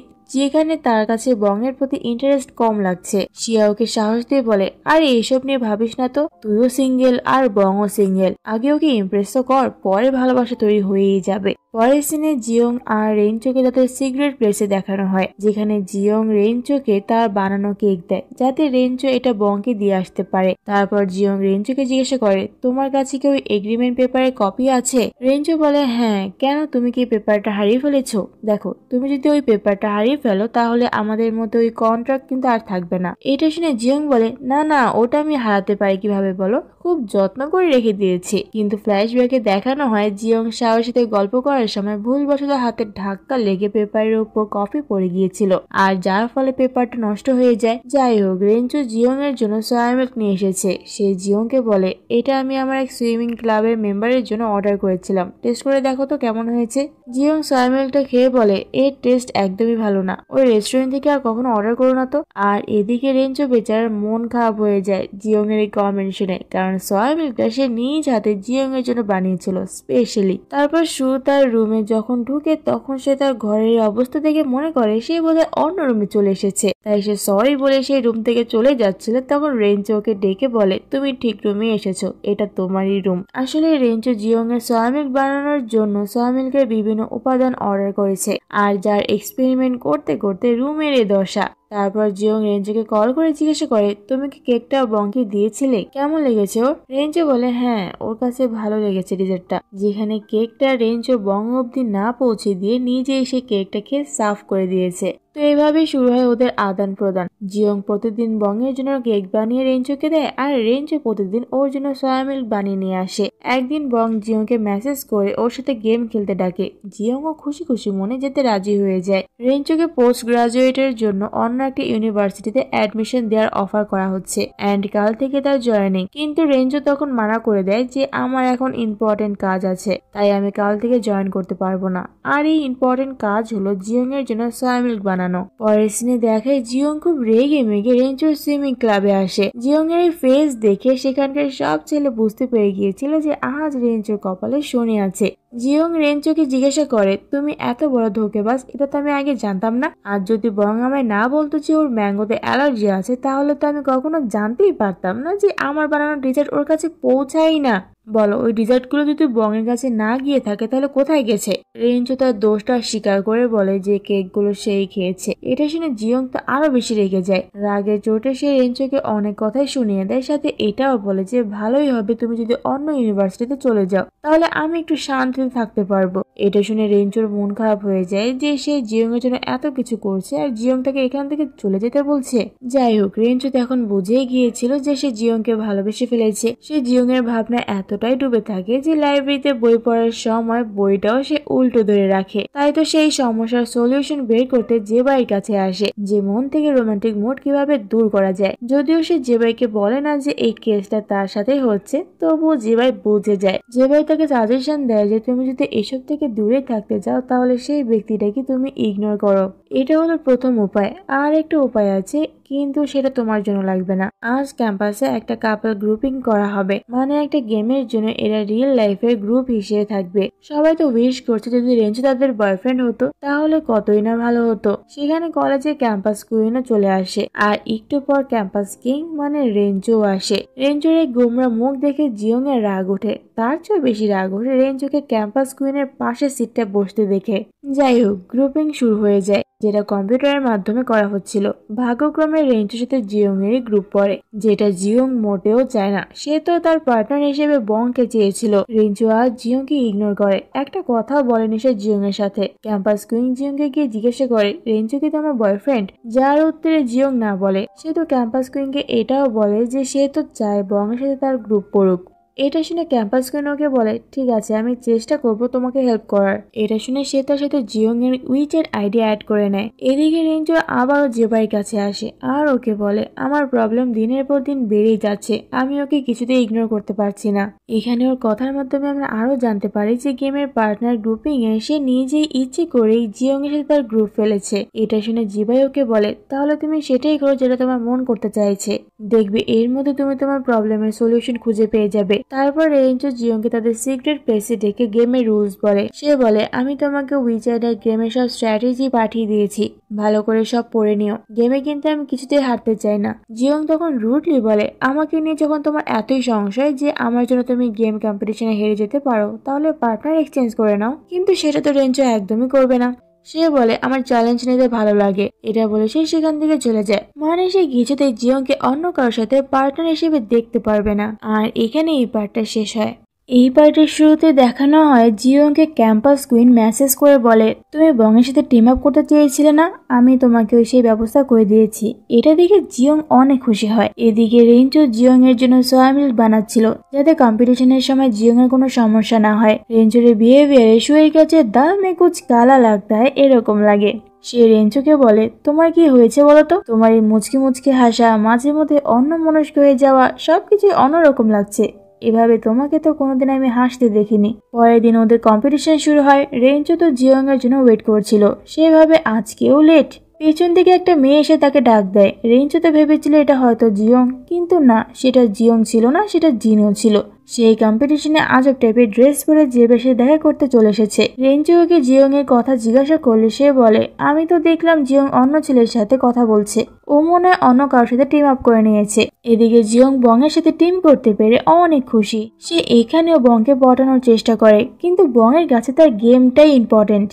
অন্যদিকে ক্যাম্পাস কুইন রেঞ্চোকে এসে বলে জিয়ং বংয়ের সাথে টিম আপ করতে চেয়েছিল বলে আমাকে তোমার টিমে আসতে হয়েছে। গেম স্টার্ট হয়। শু এই গেম পরিচালনা করে। গেমের রুলস হলো এক কাপল অন্য কাপলের মেম্বারকে এই খেলনা গান দিয়ে শুট করলে তারা গেম থেকে আউট হয়ে যাবে, আর গানের বুলেট শেষ হয়ে গেলেও গেম থেকে আউট হয়ে যাবে। গেমে জিয়ং ভালোই খেলে। রিফ্রেশ টাইমে জিয়ং জুস খেতে খেতে যখন ভাবতে থাকে বংয়ের সাথে কিছুই হওয়া সম্ভব নয়, তখন বং ওকে বলে তুমি যে জুসটা খাচ্ছ আমি সেটা খেতে চাই। বং জুসটা জিয়ং এর একই স্ট্র দিয়ে খেতে গেলে জিয়ং এর মনে পড়ে এটা তো তাহলে ইনডিরেক্টলি কিস হবে, কিন্তু রেঞ্চো থাকতে তা কি কখনো হতে পারে? বং যখনই জুসটা খেতে যাবে তখনই রেঞ্চো বং এর মাথায় বন্দুকটা গিয়ে বলে ওটা নিচে রাখো আর নিজের জন্য আরেকটা আনতে যাও। জিয়ং তো এটা দেখে রেগে যায় যে এই ছেলেটা কি আমার ভালো চায় না। জিয়ং যত কিছুই বলুক, রেঞ্চো তো বং কেন কোনো ছেলের সাথে জিয়ংকে দেখতে পারবে না। রেঞ্চো তো নিজেও জানে না যে ও কি করছে। সে না পারছে কিছু বুঝতে, না পারছে কিছু বলতে। এদিকে জিনিও জেবেকে খুঁজতে এসে পড়ে যে পায়ে চোট পেয়ে বসে। পা থেকে রক্ত পড়তে দেখে সে ভয়ের চোটে বেহুশি হয়ে পড়ে। ক্যাম্পাস কুইন তো রেঞ্চোকে পটানোর চেষ্টা করে, বাট রেঞ্চো ওর দিকে ঘুরেও তাকায় না। তখন রেঞ্চোর কাছে একটা মেসেজ আসে যে জিয়ং এর নাকি চোট লেগেছে। মেসেজটা দেখে রেঞ্চো এমন ভান করে যেন এসবে তার কিছুই আসে যায় না, যা দেখে ক্যাম্পাস কুইন মনে মনে অনেক খুশি হয়। জিয়ংকে চোট পেতে দেখে শু জিয়ংকে বলে রেস্টরুমে গিয়ে আগে পায়ে ড্রেসিং করে রেস্ট নাও। সে বংকে বলে জিয়ংকে রেস্টরুম অব্দি পৌঁছে দিতে, কিন্তু বংয়ের কাছে গেমটাই সব। সে বলে এমনিতেই জিয়ং গেম থেকে চলে যাচ্ছে, আমাকে তো জিততে হবে গেমটা, তাই না? বংয়ের থেকে এরকম ব্যবহার জিয়ং একদমই আশা করেনি। সে শুকে বলে তাকে একটু রেস্টরুমে দিয়ে আসতে। শু হ্যাঁ বলতে যাবেই তার আগে সেখানে রেঞ্চো চলে আসে আর বলে আমি তোমাকে নিয়ে যাচ্ছি। এই বলে সে বংয়ের গান দিয়ে নিজেকে শুট করে গেম থেকে আউট হয়ে যায় নিজে নিজেই। আর তারপর জিয়ংকে কোলে তুলে নিয়ে যেতে থাকে। সিনগুলো খুব রোমান্টিক ছিল। জিয়ং রেঞ্চোকে বারবার বলেছিল ওকে কোল থেকে নামিয়ে দিতে, বাট রেঞ্চো কি তা শোনার পাত্র? এদিকে জিনোর যখন সেন্স ফিরে আসে তখন জিবাই ওকে বকতে থাকে এভাবে এখানে আসার জন্য। তখন জিনিও বলে তোমার কি মনে হয় আমার ভাইয়ের আইডি কার্ড চুরি করা, দেয়াল টপকে লুকিয়ে লুকিয়ে তোমার কাছে আসা, এসব আমি ইচ্ছে করেই করি? আমি এসব তোমার জন্য করি, আর তুমি আমার সাথে এরকম করছো? তুমি কি আমাকে একটুও লাইক করো না? এসব এক নাগারে বলে সে কান্না করা শুরু করে। জেবাই ওকে কাঁদতে বারণ করলে জেবাই বলে তুমি যে আমাকে লাইক করো সেটা প্রমাণ করে দেখাও তো। জেবাই বলে কিভাবে প্রমাণ করব? জিনু তখন ওকে কাছে টেনে কিস করে বলে এভাবে প্রমাণ করো। জিয়ং আর রেঞ্চো সেদিকে আসছিল। রেঞ্চো ওদের দুজনকে কিস করতে দেখে ফেলে। জিয়ং দেখতেই যাবে তার আগে রেঞ্চোর চোখের সামনে হাত দিয়ে বাধা দেয়, আর তারপর ওকে কোলে তুলে বলে এসব বাচ্চাদের দেখতে হয় না। তারপর সে জিয়ংকে রেস্টরুমে নিয়ে আসে আর খুব কেয়ার করে জিয়ং এর পায়ে মেডিসিন লাগিয়ে দেয়। জিয়ং ওকে বলে তুমি তো মেডিকেল নিয়ে পড়োনি, তাহলে এত ভালো ড্রেসিং পারো কিভাবে? রেঞ্চো তখন বলে এখানে আসার আগে আমি এসব শিখে এসেছিলাম আমার স্টুপিড টিমমেটের জন্য। তারপর একটা মেডিসিন নিতে যাওয়ার জগ করে রেঞ্চো জিয়ং এর ক্লোজে চলে যায়। জিয়ং তখন নার্ভাস হয়ে ব্লাশ করছিল। সে সেখান থেকে চলে যেতে চেয়েছিল, কিন্তু রেঞ্চো ওকে হঠাৎ আটকে কিস করে। তখন রেঞ্চোর জেবাই কথা মনে পড়ে যে তোমার মন যেটা করতে চাইছে তুমি সেটাই করো। পরের সিনে দেখায় রেঞ্চো জিনুর সাথে শপিং মলে এসেছে। জিনু তখন ওকে বলে, আচ্ছা ভাইয়া, একটা ছেলে একটা মেয়েকে কিস করার মানে কি ওরা গার্লফ্রেন্ড বয়ফ্রেন্ড? ফিউচারে ওরা বিয়ে করবে তাই না? রেঞ্চো তো ভেবে নিয়েছিল যে জিনু কি তাকে আর জিয়ংকে কিস করতে দেখে ফেলেছে, কিন্তু জিনু তো তার আর জেবাইয়ের কথা বলছিল। আর যাই হোক, রেঞ্চো এটা বুঝে গিয়েছে যে সে আর জিয়ং গার্লফ্রেন্ড বয়ফ্রেন্ড। তারপর সে যখন রেডি হচ্ছিল তখন সু তাকে জিজ্ঞাসা করে যে তুমি কোথায় যাচ্ছ? রেঞ্চো বলে ডেটে যাচ্ছি। সু তখন বলে আমি জানি এক্সারসাইজ তোমার জন্য এক প্রকার ডেটই হবে। এভাবে সে রেঞ্চোর উপর মজা নিয়ে সেখান থেকে চলে যায়। এদিকে রেঞ্চো তো ভাবতে থাকে জিয়ং এর সামনে গিয়ে আমার কি করা উচিত, হাসবো নাকি হাসবো না। এছাড়াও কালকে আমি যে কেলোটা করে ফেলেছি সেটার পর থেকে আমি ওর চোখে চোখ রেখে কিভাবে কথা বলবো। তারপর সে জিয়ং এর কাছে যায় যে পানি নেওয়ার জন্য লাইনে দাঁড়িয়েছিল। রেঞ্চো গিয়ে জিয়ং এর হাত থেকে পানির বোতলটা নেয়। আসলে সে তো জিয়ং এর হেল্প করতে চেয়েছিল, কিন্তু সে যেভাবে বোতলটা নিল যেন সে বোতলটা ছিনিয়ে নিয়েছে। তো জিয়ং এর কাল রাতের কথা মনে পড়তে সে তখনই রেঞ্চোর সামনে থেকে চলে আসে। পরে জিয়ং এর ক্লাসের সিন দেখানো হয় যেখানে টিচার ওদের বডিতে সুচ ফুটিয়ে সেলাই করা শেখাচ্ছে। জিয়াং তো এই পদ্ধতিটা নিজের হাতেই অ্যাপ্লাই করেছিল, কিন্তু এতে তার হাতে চোট লেগে যায়। তারপর বংয়ের সাথে ফেরার সময় জিয়ং তার দুঃখের কথা বংয়ের সাথে শেয়ার করে। কথা বলতে বলতে সে এটাও বলে ফেলে আমার ভাগ্যটাই খারাপ, প্রথমে 5 বছরের ক্রাশ হারালাম আর তারপর তোমার উপর লাইন মারতে চেয়েছিলাম, কিন্তু পরে দেখলাম তুমি তো আমার টাইপেরই না। বং তো এটা জেনে অবাক যে জিয়ং তাকে পটাতে চেয়েছিল। জিয়ং বলে আরে ব্যাপার না, আমি বুঝে গিয়েছি যে আমাদের মধ্যে বন্ধুত্বের চেয়ে বেশি কিছু হওয়া সম্ভব নয়। তারপর জিয়ং যখন জেবের সাথে দেখা করতে আসে তখন সে দেখলো জিনিও লজ্জা নিয়ে জেবের সাথে কথা বলছে, মানে নম্র ভদ্র হয়ে থাকছে। এর কারণটা জিয়ং জিনুকে জিজ্ঞাসা করলে জিনিও বলে জেবাই এইরকম মেয়ে পছন্দ, তাই আমি ওর জন্য এতটুকু করতেই পারি। জেবাই খেয়াল করলো জিয়ং এর হাতে চোট। জিয়ং বলে যে সে তার হাতে সূচের ওই পদ্ধতিটা অ্যাপ্লাই করেছে আর পদ্ধতিটা অ্যাপ্লাই করতে যে এরকমটা করে ফেলেছে। জেবাই বলে এটা তোমার হাতের উপর অ্যাপ্লাই করা উচিত হয়নি, কোনো একটা ফ্রেন্ডের হাতের উপর করা উচিত ছিল। তবে এটা তোমার বয়ফ্রেন্ডের হাতে করতে যেও না, কারণ ওর ব্যথা লাগলে তোমারও তো কষ্ট হবে তাই না? জিয়ং বলে তোমাকে না কতবার বলেছি ও আমার বয়ফ্রেন্ড নয়। জেবাই বলে রেঞ্চো তো আমাকে নিজেই বলল যে তুমি ওর গার্লফ্রেন্ড। আসলে জেবাই রেঞ্চোকে জিয়ং আর তার সম্পর্কের ব্যাপারে জিজ্ঞাসা করেছিল। রেঞ্চো তখন নিজেই বলেছিল যে জিয়ং আমার গার্লফ্রেন্ড। এখন জিয়ং তো এটা শুনে রেগে যায়। সে বলে দাঁড়াও দেখাচ্ছি মজা, এই বলে সে রেঞ্চোকে ঝাড়তে চলে যায়। এদিকে রেঞ্চোর সুইমিং ক্লাবের মেম্বাররা মেয়ে পটানো নিয়ে একে অপরের সাথে কথা বলছিল। তখন রেঞ্চো সেখানে আসে। ওরা তো ভেবেই নেয় যে আজকে ওরা শেষ, হয়তো রেঞ্চো ওদেরকে ক্লাব থেকে বের করে দিবে, কিন্তু না, রেঞ্চো এরকম কিচ্ছু করে না। সে উল্টে ওদেরকে বলে বলো বলো আরো কয়েকটা উপায় বলো তো। তারপর সে বসে যায় ওদের দিকে টিপস নিতে যে মেয়েদের এরকম ছেলে পছন্দ ওরকম ছেলে পছন্দ। তখন সেখানে জিয়ং চলে আসে আর ওদেরকে এসব কথা বলতে শুনে ফেলে এবং সে পরে এইসব নিয়ে রেঞ্চোকে তো ঝাড়ের সাথে এটাও বলে যে তুমি জেবাইদের কেন বলেছো যে আমরা রিলেশনশিপে রয়েছি। এটা শুনে রেঞ্চো বলে আমরা কি সত্যি ডেট করছি না? জিয়ং বলে একদমই না, ওই কিস করা মানে এটাই না যে আমরা দুজন ডেট করছি, ওটা তো আমাকে তোমার ফ্ল্যাট করার একটা পদ্ধতি ছিল। এসব কথা শুনিয়ে জিয়ং সেখান থেকে চলে যায়। রেঞ্চোকে বোঝানোর চেষ্টা করেছিল, বাট জিয়ং তার একটা কথাও শুনে না। তখন রেঞ্চোর ফোনে জিনির কল আসে। সে বলে ভাইয়া দেখো না যে ভাই আমাকে ওর কাছে থাকতে দিচ্ছে না। এরপর রেঞ্চো সেখানে যায় আর ওদের দুজনকে বলে যে জিয়ং আমার গার্লফ্রেন্ড নয়। তারপর সে জিনিওকে বলে তুমি যদি যে ভাইয়ের মন জয় করতে চাও তাহলে আমার সাথে এসো। এরপর ওদের দুজনকে একটা ক্যাফেতে দেখানো হয়। রেঞ্চো জিনিওকে বলে এরকম করলে তুমি কোনোদিনই যে ভাইকে পাবে না, ওকে টাইম দাও, ও যখন ফ্রি হবে তখন ও তোমাকে নিজেই কল করবে। পরের সিনে দেখায় রেঞ্চো জিয়ং এর কাছে আসে তার হাতে সুচ দিয়ে বেনিফ্যাকচার প্র্যাকটিস করার জন্য, কারণ জিয়ং এটার একটা পোস্ট দিয়েছিল। কেউ না আসলো রেঞ্চো জিয়ংকে হেল্প করতে চলে এসেছে। জিয়ং তো প্রথমে রাজি হয় না, পরে আর কোনো উপায় না পেয়ে রেঞ্চোর হাতে এই প্র্যাকটিসটা করতে হয়। জিয়ং এর নার্ভাসনেস রেঞ্চোই দূর করে। এটা বলে যে তুমি নিশ্চিন্তে এটা করতে পারো, কারণ আমার ব্যথা লাগে না। অনেকবার প্র্যাকটিস করার পর অ্যাট লাস্ট জিয়ং এটা করতে শিখেই যায়। তাই সে রেঞ্চোকে ধন্যবাদ জানাতে এটা বলে যে সে রেঞ্চোকে কেক বানিয়ে খাওয়াবে। রেঞ্চো সেখান থেকে যাওয়ার পর জিয়ং বুঝতে পারে রেঞ্চোর আসলে ব্যথা লেগেছে কিনা, সেটা সে সোফার এই অবস্থা দেখে বুঝতে পেরেছে। পরের দিন ক্লাসে যখন টিচার সবাইকে এটা করতে বলে তখন জিয়ং একবারই পেরে যায়। সে শাওয়ের সাথে বাজি লেগেছিল, এখন শাও হেরে গিয়েছে, তাই আজ দুপুরের লাঞ্চটা সেই ট্রিট দিবে। শাওয়ের তো বিশ্বাসই হচ্ছে না যে জিয়ং এত তাড়াতাড়ি অ্যাপ্লাইটা শিখে গেল কিভাবে। জিয়ং এর কাছে তখন রেঞ্জোর মেসেজ আসে, সে জিয়ংকে কেকটা পৌঁছে দেওয়ার জন্য তার লকারের নাম্বারটা বলে দেয়। এদিকে জেবাই জিনিওকে ডেটে নিয়ে এসেছে। জিনিও জেবাইয়ের সাথে ভদ্র নম্র হয়ে থাকার অ্যাক্টিং করলেও জেবাই বলে এসব করার কোনো দরকার নেই, তুমি যেরকম আমি তোমাকে সেরকমই পছন্দ করি। এটা শুনে জিনিও তো আবার তার আগের ফর্মে ফিরে আসে। এখন জেবাই জিনিওকে পছন্দ করুক বা না করুক, জিনিওর এই পাগলামি তোকে পোহাতেই হবে। যাই হোক, জিয়ং রেঞ্জোকে কেক দিতে ওর লকারের সামনে সেখানে আসে, কিন্তু লকারে রেঞ্জো জিয়ং এর জন্য সয়া মিল্ক রেখে দিয়েছিল, যা খেয়ে জিয়ং ভাবতে থাকে ওই সয়া মিল্কটা কোথা থেকে অর্ডার করে, এরকম টেস্টের সয়া মিল্ক তো আমি কোথাও খাইনি। সয়া মিল্ক খেতে খেতে জিয়ং এর রিয়েলাইজ হয় যে সে রেঞ্জোর সাথে তখন খুব খারাপ বিহেভ করে ফেলেছে, তাই সে একটা ছোট নোট লেখে আর সেটা রেঞ্জোর লকারে চুপি চুপি রেখে আসার জন্য শুয়ের কাছ থেকে আগেই জেনে নেয় যে রেঞ্জো এখানে আছে কিনা। শুকে জানায় যে রেঞ্জোর প্র্যাকটিস শেষ করে অনেক আগে এখান থেকে বেরিয়ে গিয়েছে, কিন্তু এখন সমস্যা হলো রেঞ্জোর লকার বন্ধ করা। সে বিভিন্ন ধরনের কোড দিয়ে লকারটা খোলা ট্রাই করছিল, তখন পেছন থেকে রেঞ্জো এসে ওকে কোড নাম্বারটা বলে আর বলে তুমি কবে থেকে চুরি করা শিখেছো? হ্যাঁ। জিয়ং তখন বলে আমি এই সয় নোটটা দিতে এসেছিলাম আর আজ থেকে আমরা সাধারণ ক্লাসমেট হয়ে থাকবো।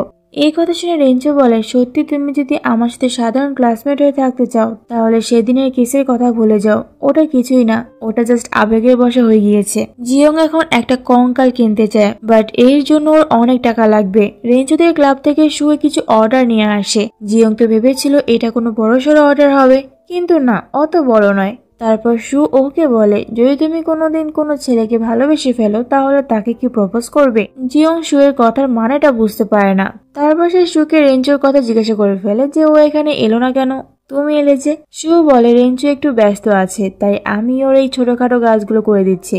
আসলে রেঞ্জো ইচ্ছে করে এখানে আসেনি, ওর ধারণা ও জিয়ংকে ইগনোর করলে, ওর থেকে দূরে থাকলে জিয়ং হয়তো তার অভাবটা বুঝতে পারবে। সেই প্ল্যানটা সুকে বললে সুয়ের কাছে প্ল্যানটা কোনো কাজে দেবে না বলে মনে হয়। এদিকে জেবাই আর জিনিওর রোমান্স চলতে থাকে। জেবাই জিনিওকে ওদের ডেট করার টাইম শিডিউলে শীট দেয় যে রেড কালারের মার্ক করার সময় আমি ফ্রি থাকি। জিনিও বেচারি তো অবাক যে সে কার পাল্লায় পড়েছে, ডেট করার জন্য শিডিউল মেনে চলতে হবে এখন। রেঞ্জো আজ ক্লাব মেম্বারদের আগে ছুটি দিয়ে দিয়েছে, তারা ক্লাব মেম্বাররা তো অবাক, যেখানে রেঞ্জো আগে ওদের ওভার টাইম করাতো আর এখন আগে আগে ছুটি দিয়ে দিয়েছে। যেখানে কম্পিটিশনের তারিখ এসে ওদের গেটে কড়া নাড়ছে আর ওর হাতেরও যেন কি হয়েছে, ঠিক মতো সুইমিংও করতে পারছে না। এটা তারা একে অপরের সাথে বলা বলি করছিল। এদিকে রেঞ্জো বসে বসে জিয়ং এর কথাই ভাবছিল।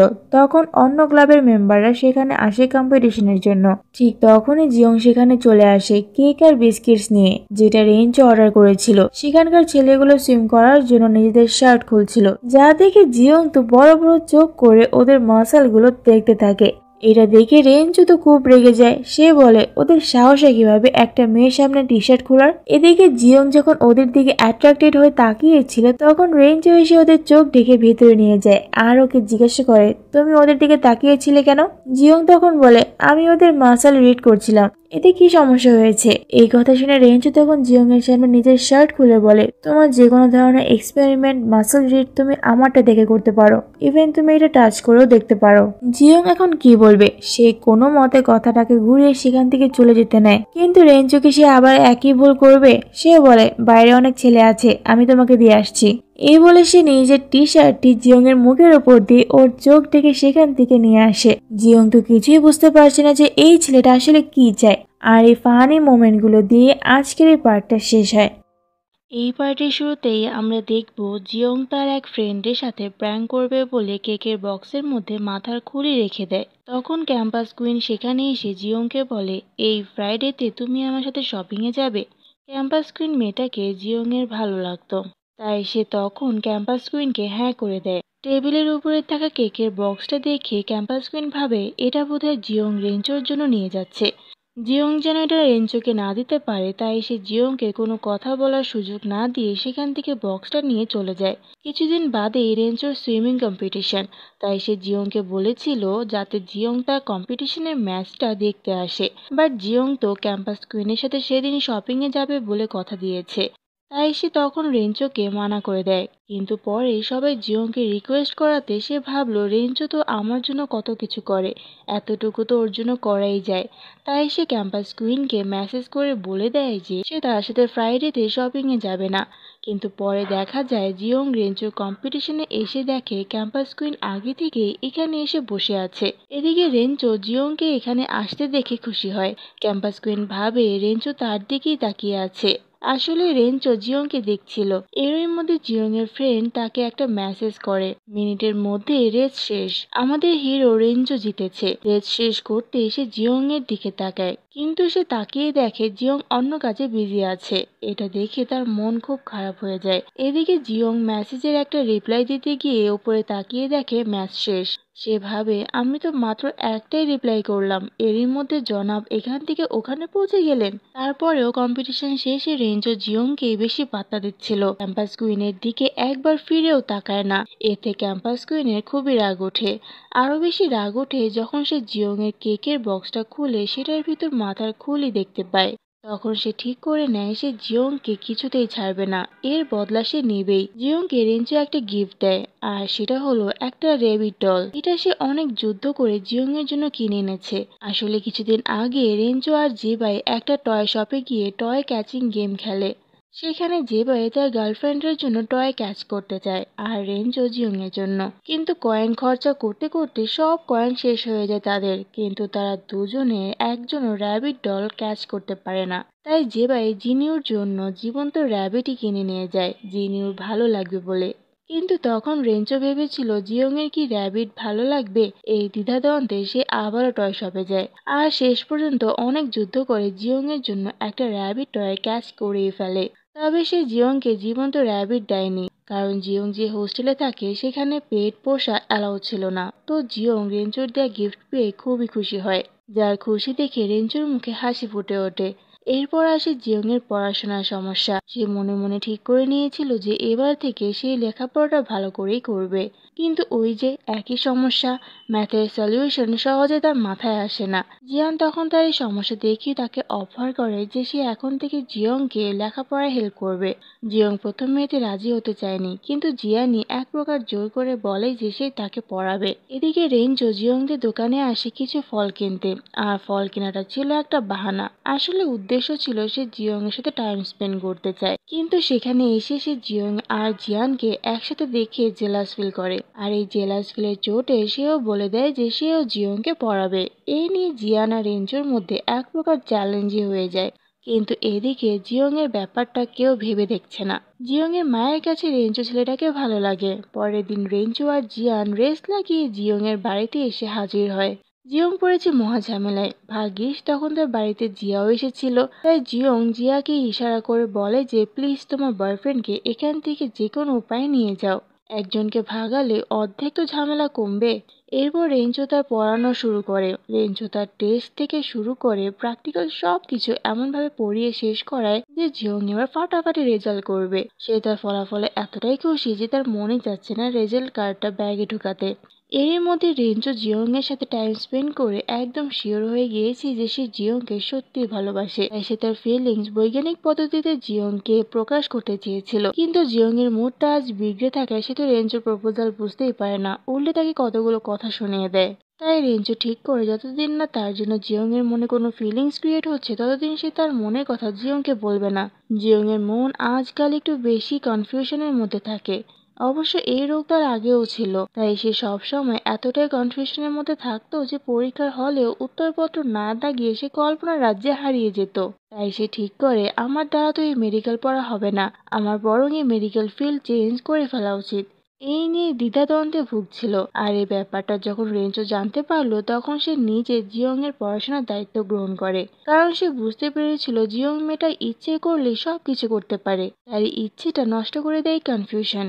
জিয়ং এর মেডিকেল পড়ারও ইচ্ছে আছে, এটা রেঞ্চো বুঝতে পারে, কারণ একদিন জিয়ং ড্রাঙ্কড হয়ে যখন উল্টাপাল্টা করছিল তখন সে তার এই উল্টাপাল্টা কাজের মধ্যে মেডিকেলের সাদা অংশটাকে এক মুহূর্তের জন্য নিজের থেকে আলাদা করতে দেয়নি। এ তখন রেঞ্চোর হোয়াইট শার্টটা একটা অ্যাপ্রন ভেবে সেটাকে রেঞ্চোর গা থেকে খুলে নেয়। আর গার্ড যখন তাকে সেখান থেকে নিয়ে আসতে যায় তখন জিয়ং কিছুতেই যেতে চাচ্ছিল না, কারণ সে তখন অচেতন অবস্থায় ভাবতে থাকে সে সার্জারি করছে। আর এই সার্জারির মাঝপথে ছেড়ে সে কোথাও যাবে না। সেই দিনে রেঞ্জো বুঝতে পেরেছিল জিয়ং কোনো জিয়ানের জন্য এই মেডিকেল ফিল্ড বেছে নেয়নি। সে ডাক্তারের পেশাকে মন থেকে ভালোবেসেছে বলে এই ফিল্ডে এসেছে। এরপর রেঞ্জো জিয়ং এর কনফিডেন্স বাড়ানোর জন্য সবসময় ওর পাশে থেকে ওকে সাহস জুগিয়েছে, যার ফলে বর্তমানে জিয়ং এর কনফিডেন্স লেভেল অনেকটা গ্রো আপ করেছে। তারপর তার মনের প্রশ্ন জাগে যে রেঞ্জো আমার জন্য এত কিছু করে, তাহলে কি রেঞ্জো আমাকে লাইক করে? এই কথা জিয়ং এর ফ্রেন্ড শাও ওকে বুঝাতে চেয়েছিল। সে বলে, একবার ভেবে দেখ, রেঞ্জোর জন্য তোর মনে কি একটু ফিলিংস নেই? কিন্তু জিয়ং কি বলবে, সে তো এই ব্যাপারে কনফিউজড। রেঞ্জো যখন তাকে স্টাডি করাতো তখন তার অন্যরকম ফিলিংস হতো। তখন তার মনে পড়ে যেত জিয়ান আর তার স্কুল লাইফের কথা, যখন সে জিয়ানের ওপর পদে পদে ক্রাশ খেত। বর্তমানে সে নিজেকে সংযত করে বলে, এটা আমি কি ভাবছি, এরকমটা নয় যে আমাকে যে স্টাডি করাবে আমি তার উপরেই ক্রাশ খাবো। তারপর সে একটু টয়লেটে যাওয়ার জন্য ওঠে, আর যখন ওয়াশরুম থেকে ফিরে আসে তখন সে দেখে ক্যাম্পাস কুইন রেঞ্জোর পাশে বসে স্টাডি করছে, আর রেঞ্জো তাকে পড়া বুঝিয়ে দিচ্ছে। এটা দেখে তার তো একটু খারাপ লাগে, কিন্তু তবুও সে নিজের মনটাকে এটা বলে বুঝায় যে ক্যাম্পাস কুইন আর ক্যাম্পাস কিং একে অপরের জন্য একদম পারফেক্ট, এর মধ্যে আমার না ঢোকাটাই উচিত। এভাবে সে সেখান থেকে চলে যায়। পরের দিন সে যখন কলেজ থেকে ক্লাস করে বের হয় তখন দেখে রেঞ্জো তার দিকে রাগি চোখে তাকিয়ে আছে। আর তারপর জিয়ং যখন তার কাছে যায় তখন রেঞ্জো রেগে জিয়ংকে জিজ্ঞাসা করে, তুমি কাল লাইব্রেরিতে তোমার বই ফেরত নিতে আসোনি কেন? তুমি জানো তোমার জন্য আমি কতক্ষণ ওয়েট করে বসেছিলাম? আর ক্যাম্পাস কুইনকে তুমি আমার কাছে পাঠিয়েছিলে, তাই না? আচ্ছা জিয়ং, আমার জন্য তোমার মনে কি কোনো ফিলিংস নেই? এই কথা জিয়ং শুনে স্তব্ধ হয়ে যায়। কিছুক্ষণ পর সে ভেবে উত্তর দেয়, কেন কোনো ফিলিংস থাকবে না? তুমি আমার প্রাইভেট টিচার, তোমার জন্য তো আমার মনে ফিলিংস অন্যরকম। এ বলে সে কোনো মতে ব্যাপারটা সামাল দেয়। ক্যাম্পাস কুইন রেঞ্জোর মনে জায়গা করে নিতে চেয়েছিল, কিন্তু রেঞ্জো ক্যাম্পাস কুইনকে তার মনে কেন ফোনের কল লিস্টও জায়গা দেয়নি। এ নিয়ে ক্যাম্পাস কুইনের মন খুবই খারাপ। তাকে এভাবে মন খারাপ করে বসে থাকতে দেখে জিজ্ঞাসা করে, তোমার কি হয়েছে? তখন ক্যাম্পাস কুইন ফুপাতে ফুপাতে জিয়ংকে জিজ্ঞাসা করে, সত্যি করে বলো তো, রেঞ্জোকে তুমি লাইক করো? সত্যি যদি তুমি ওকে লাইক করো তাহলে আমি নিজে তোমাদের লাইফ থেকে সরে যাব। এই প্রশ্ন শুনে জিয়ং এর মনে পড়ে তার জীবনে ঘটে যাওয়া ঘটনার কথা, যেমনটা জিয়া তার ক্রাশ তার কাছ থেকে ছিনিয়ে নিয়েছিল। এই একই কাজ সে ক্যাম্পাস কুইনের সাথে করতে চায় না, কারণ ক্যাম্পাস কুইনকে জিয়ং তার ফ্রেন্ড ভাবতো। তাই সে তখন ক্যাম্পাস কুইনকে বলে, না, রেঞ্জোর জন্য আমার মনে কোনো ফিলিংস নেই। জিয়ং যখন এই কথাটা ক্যাম্পাস কুইনকে বলছিল ঠিক তখনই সেখানে রেঞ্জো এসে হাজির হয়, আর জিয়ং এর এই কথাটা শুনে ফেলে। সে অনেক কষ্ট পায় কথাটা শুনে। যে মেয়েটার জন্য সে এত কিছু করেছে সে মেয়েটাই তাকে একটুও ভালোবাসে না। এটা স্বাভাবিক, তুমি যখন মন থেকে কাউকে ভালোবেসে নিজের সবকিছু উজাড় করে তার থেকে একটু ভালোবাসা পাওয়ার জন্য দুনিয়ার সবকিছু করতে রাজি আছো, আর শেষ পর্যন্ত যদি শোনো সে তোমাকে ভালোবাসে না, তখন তোমার কাছে কেমন লাগবে? জিয়ং এর ওপর রেঞ্জোর খুব অভিমান হয়। সে এখন জিয়ংকে অনবরত ইগনোর করা শুরু করে। কিন্তু যতই সে ভেবে নেয় যে সে এবার থেকে জিয়ংকে আর কোনো হেল্প করবে না, ওর সাথে কথা বলবে না, ততই সে জিয়ং এর কাছে চলে যায়। ওকে হেল্প করার জন্য তার হাত অটোমেটিক ওর কাছে চলে যায়। যতবারই ওর থেকে দূরে থাকার চেষ্টা করে ততবারই সে জিয়ং এর কাছাকাছি চলে যায়। এইভাবে আর কতদিন রাগ করে থাকা যায়? তাই সে জিয়ংকে নিজ থেকে সরি বলতে যায়। বাট সে সরি বলার আগেই জিয়ং তাকে সরি বলে দেয়, কারণ তার কাছে মনে হয়েছে সেদিন রাতে সে রেঞ্জোর সাথে একটু বেশি রুড বিহেভ করে ফেলেছে। এরপর রেঞ্জো জিয়ংকে একটা জীবন্ত কচ্ছপ গিফট করে সে সরি বলে, যা দেখে জিয়ং খুবই খুশি হয়ে যায়। এর মধ্যে সেখানে জিয়ান আসে, আর জিয়ংকে দেখে রেঞ্জোর কাছে মনে হয় এই জিয়ান তার আর জিয়ং এর মধ্যে একটা রেড সিগন্যাল। জিয়ান জিয়ং এর থেকে কেক নিতে এসেছিল। জিয়ং রেঞ্জোর গিফটটা সরিয়ে দিয়ে জিয়ানকে ইম্পর্টেন্স দিচ্ছিল, যা দেখে রেঞ্জো ভাবে এই জিয়ানের জন্য জিয়ং আমার গিফটটাকে ইগনোর করছে। তাই জেলাসি রেঞ্জো জিয়ানকে জিয়ং এর কেক খেতে দিবে না বললে নানাভাবে সে কেক নষ্ট করে দেওয়ার চেষ্টা করে, যা জিয়ং বুঝতে পেরে রেঞ্জোর উপর রেগে যায়। আর এতে রেঞ্জো আবারও তার উপর অভিমান করে বসে। তখন জিয়ং এসে রেঞ্জোকে বুঝিয়ে বলে, জিয়ান তো এই কেকটা তার গার্লফ্রেন্ডের জন্য নিতে এসেছিল। যেটা শুনে রেঞ্জো তো মহা খুশি। সেভাবে তাহলে জিয়ান নামের কাঁটাটা আমার রাস্তা থেকে সরে গিয়েছে, আমার পথ এখন একদম ক্লিয়ার। জিয়ং তার নিউ ইয়ার ভ্যাকেশনে হোস্টেল থেকে বাসায় যায়। তখন জিয়ং এর মা জিয়ংকে বলে এবার সে রেঞ্জোকে তাদের বাড়িতে ইনভাইট করেছে। জিয়ংও তার মায়ের কথাটা কেন যেন মেনে নেয়। রেঞ্জোকে সেও তার কাছাকাছি রাখতে চায়, তাই সে রেঞ্জোকে তার বাড়িতে ইনভাইট করে। রেঞ্জো তো এক পায়ে রাজি। সে জিয়ং এর বাড়িতে যায় আর ওর ফ্যামিলির সাথে খুব সুন্দর টাইম স্পেন্ড করে, আর জিয়ং এর সাথে মনে রাখার মতো ওর সময় কাটায়। জিয়ং এই মুহূর্তটাকে খুব উপভোগ করছিল, তাই সে পরের দিন রেঞ্জোকে সাহস করে জিজ্ঞাসা করেই ফেলে, তুমি কি আমার বয়ফ্রেন্ড হবে? এটা শুনে রেঞ্জো তো অনেক খুশি হয়। অ্যাট লাস্টে জিয়ং এর মুখ থেকে কথাটা শুনতে পেল। কিন্তু এদিকে জিয়ং ভাবতে থাকে, এটা আমি কি বলে দিলাম, এবার রেঞ্জো আমার ব্যাপারে কি ভাববে। এটা ভেবে সে রেঞ্জোকে বলে জাস্ট একদিনের জন্য, কারণ কাল আমার হাই স্কুলের সব ফ্রেন্ডরা মিলে একটা ডিনার পার্টি রেখেছে, সেখানে সবাই সবার বয়ফ্রেন্ড নিয়ে যাবে, তাই আমি একলা সিঙ্গেল হয়ে সেখানে অপমানিত হতে চাই না। যা শুনে রেঞ্জোর মুডটা আবার স্যাড হয়ে যায়। যাক, কোনো ব্যাপার না, একদিনের জন্য হলেও সে জিয়ং এর বয়ফ্রেন্ড হতে তো পারবে, এতেই সে অনেক খুশি। পরের দিন তারা ডিনার পার্টিতে যায়, যেখানে জিয়া আর জিয়ানও এসেছিল। সবাই ওদের দুজনকে একসাথে দেখে বলা বলি করছিল যে আমরা তো মনেই করে নিয়েছিলাম জিয়ং আর জিয়ান বোধহয় কাপল হবে, এখন দেখি জিয়ং রেঞ্জোর পিছনে পড়েছে, আমরা শিওর জিয়ংই রেঞ্জোর প্রেমে আগে পড়েছে। ঠিক তখনই রেঞ্জো সেখানে এসে বলে, না, আমি প্রথম জিয়ং এর প্রেমে পড়েছিলাম। আর এখানে এই পার্টটা শেষ হয়। আগের পার্টে আমরা দেখেছিলাম জিয়ং রেঞ্চোকে তার রিউনিয়ন পার্টিতে নিজের বয়ফ্রেন্ড হিসেবে নিয়ে যায়, যেটা দেখে সবাই অবাক হয়ে যায়, সাথে জিয়ানও। সবাই জিয়ং এর এত হ্যান্ডসাম বয়ফ্রেন্ডকে দেখে খুব জেলাস ফিল করছিল। আর এদিকে রেঞ্চো একদম পারফেক্ট বয়ফ্রেন্ডের মতো জিয়ং এর কেয়ার করে। জিয়ং এতে একটু আনকমফোর্টেবল ফিল করে, কিন্তু পরে রেঞ্চোই ওকে এটা বলে কমফোর্টেবল ফিল করায় যে আমাদের তো অ্যাক্টিং করতে হবে, অ্যাক্টিং করলে এমনভাবে করতে হবে যাতে সেটা রিয়েল লাগে। কিন্তু অ্যাকচুয়ালি রেঞ্চো সত্যি সত্যি নিজেকে জিয়ং এর বয়ফ্রেন্ড ভেবে ওর কেয়ার করছিল। রেঞ্চো এখন জিয়ং এর সাথে সময় কাটাবে কিভাবে সেটারই প্ল্যান করে। জিয়ং ও রেঞ্চোর কলের জন্য ওয়েট করতে থাকে। এরপর রেঞ্চো জিয়ংকে ডেটে যাওয়ার জন্য এক জায়গায় ডাকে। পরের দিন সকালে জিয়ং খুব ফুরফুরে মন নিয়ে রেঞ্চোর ডাকা জায়গায় আসে। সে আজ খুব খুশি, কিন্তু সেখানে যেতেই জিয়ং এর মুডটা অফ হয়ে যায়, কারণ রেঞ্জো ডেট করতে এসে তার সাথে তার ফ্রেন্ডদেরও নিয়ে আসে। রেঞ্জো আর জিয়ং এর যখনই রোমান্টিক সিন ক্রিয়েট হতে যাবে তখনই বং কাবাব মে হাড্ডি হয়ে ওদের মাঝে ঢুকে যায়। তারপর রেঞ্জো জিয়ংকে এক সাইডে ডেকে বলে যে সে বংকে এখানে নিচ থেকে আনতে চায়নি, বরং বংই জোর করছিল তার সাথে সেখানে আসার জন্য। এখন বং যতই ওদের রোমান্সের ব্যাগরা দেখ না কেন, ওরা ঠিকই ওদের সুযোগ তৈরি করে নেবে। বং যখন তিনজনের জন্য ডলফিনের টিকিট কাটতে যায়, তখন জিয়ং আর রেঞ্জো সুযোগ বুঝে হাত ধরে সেখান থেকে পালিয়ে যায়। রেঞ্জোর করার প্রতিটি কেয়ার জিয়ংকে ইমপ্রেস করছে। সে এখন বুঝতে পারছে যে রেঞ্জো তাকে লাইক করে। এখন রেঞ্জো তাকে সত্যি সত্যি ভালোবাসে কিনা সেটা আর একটু ভালো করে সে জানতে চায়। এদিকে রেঞ্জোদের কলেজে একটা স্পিকিং কম্পিটিশন হয়, সেখানে জিয়ং আর রেঞ্জো বিপরীত দলের সদস্য। এটা ক্যাম্পাস কুইনই রাগের বশে করেছে, কারণ সে যখন জিয়ংকে বলছিল তুমি তো রেঞ্জোর ভালো ফ্রেন্ড, আমাকে রেঞ্জোর সাথে লাইনটা ধরিয়ে দাও না।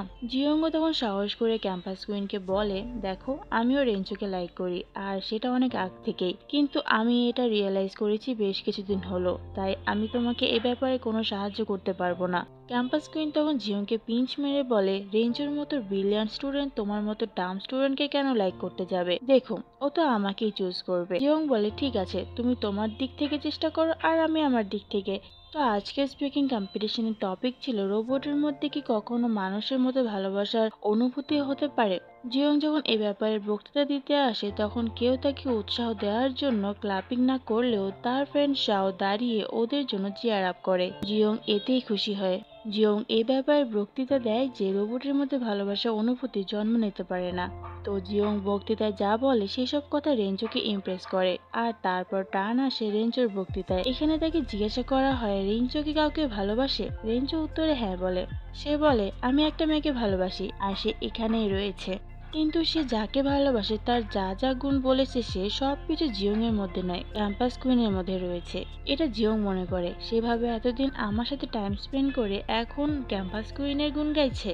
কিন্তু জিয়ং তবুও হাল ছাড়বে না, শেষ চেষ্টাটুকু সে চালিয়ে যাবে। সে রেঞ্জোকে ইমপ্রেস করার জন্য নিজের গেট আপ চেঞ্জ করে, হেয়ার স্টাইল চেঞ্জ করে।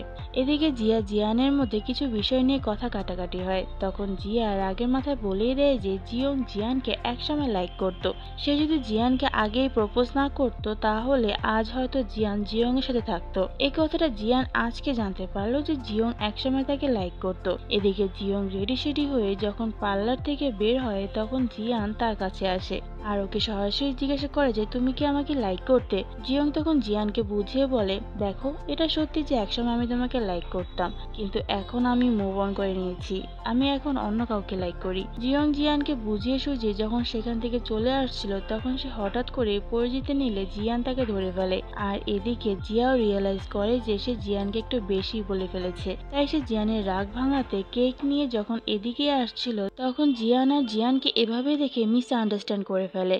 আর রাগের চোটে জিয়ানের জন্য আনা কেকটা জিয়ানের দিকে ছুড়ে মারে, কিন্তু দুর্ভাগ্যক্রমে কেকটা জিয়ানের মুখের উপর না পড়ে জিয়ংয়ের চুলে মুখের উপর গিয়ে পড়ে, যেটা সে একটু আগে এত প্রিপেয়ার করেছিল।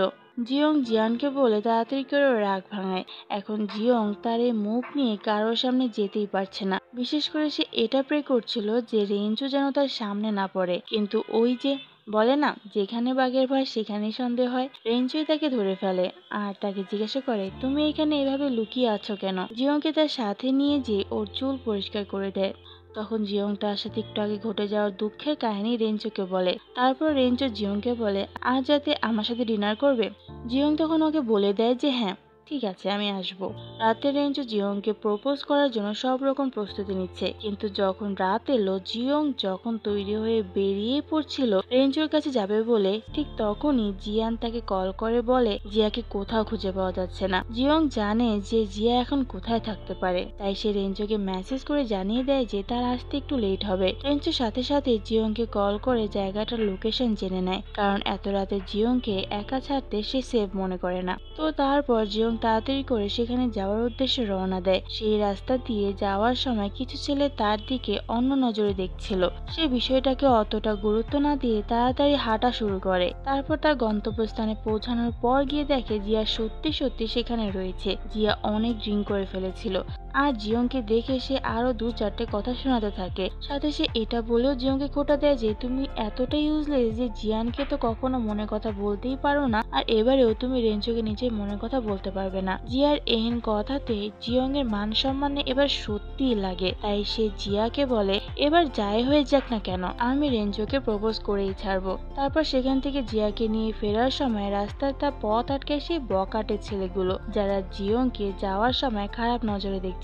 জিয়ং তখন ওদের সামনে সাহস দেখানোর চেষ্টা করে যেন সে এসব মোটেও ভয় পায় না, কিন্তু মনে মনে সে গডের কাছে প্রে করতে থাকে যে প্লিজ গড তুমি একবার রেঞ্জুকে এখানে পাঠিয়ে দাও, যদি তুমি ওকে এখানে পাঠাও তাহলে আমি সত্যি সত্যি ওকে বলে দিব যে আমি ওকে লাইক করি। জিয়ং এর বলতে দেরি, রেঞ্জুর আসতে দেরি হয় না। সে শুটিং স্টারের মতো উড়ে এসে গুন্ডাদের এই অবস্থা করে। তখন জিয়ং রেঞ্জুকে সেখানে দেখে অনেক খুশি হয়, আর খুশির চোটে সে সবার সামনে সেই অবস্থাতে জোরে চিল্লিয়ে বলে যে সে রেঞ্জুকে লাইক করে। এই মেয়েটা যে কি করে, যখন এত সময় পড়েছিল তখন মুখ ফুটে একটা কথাও বলেনি, আর আজকে এমন সময় বললো যেটা শুনে রেঞ্জু নিজে ডিস্ট্রাক্ট হয়ে যায়। রেঞ্জু সব ছেড়ে জিয়ং এর কাছে এসে জিজ্ঞাসা করে কি বললে তুমি, আরেকবার বলো আমায়। তখন তার চোখ যায় জিয়ং এর হাতের চোটের দিকে, যা দেখতে তার মাথায় রক্ত চড়ে যায়। তাই সে জিয়ং এর চোখ নিজের শার্ট দিয়ে ঢেকে দিয়ে গুন্ডাগুলোকে আচ্ছা মতো ধোলাই করে। আর যখন জিয়ং তার মুখ থেকে রেঞ্জুর শার্ট নামায় তখন সে দেখে গুন্ডাগুলোর এই অবস্থা। ততক্ষণে সেখানে জিয়ান চলে আসে আর জিয়াকে জড়িয়ে ধরে। তারপর সে জিয়ংকে জিজ্ঞাসা করে তুমি ঠিক আছো তো। তখন রেঞ্জু জিয়ং এর হাত ধরে টেনে নিয়ে যেতে যেতে জিয়ানের প্রশ্নের উত্তরে বলে তুমি নিজে গার্লফ্রেন্ডের দিকে মন দাও। এই বলে সে জিয়ংকে সেখান থেকে নিয়ে চলে যায়। এদিকে জিয়ং তো ঘাবড়ে ছিল, রেঞ্জু তাকে কিছু বলছেও না আর বকছেও না। তারপর রেঞ্জু জিয়ংকে বকতে বকতে বলে কেন অন্যের জন্য নিজের জীবন ঝুঁকির মধ্যে ফেলছো, এখন অন্তত নিজের কথা ভাবো। এরপর সে বলে কাল আমার সুইমিং রেস কম্পিটিশন আছে, কম্পিটিশন শেষ হওয়ার পর আমি তোমার কথার উত্তর দেব।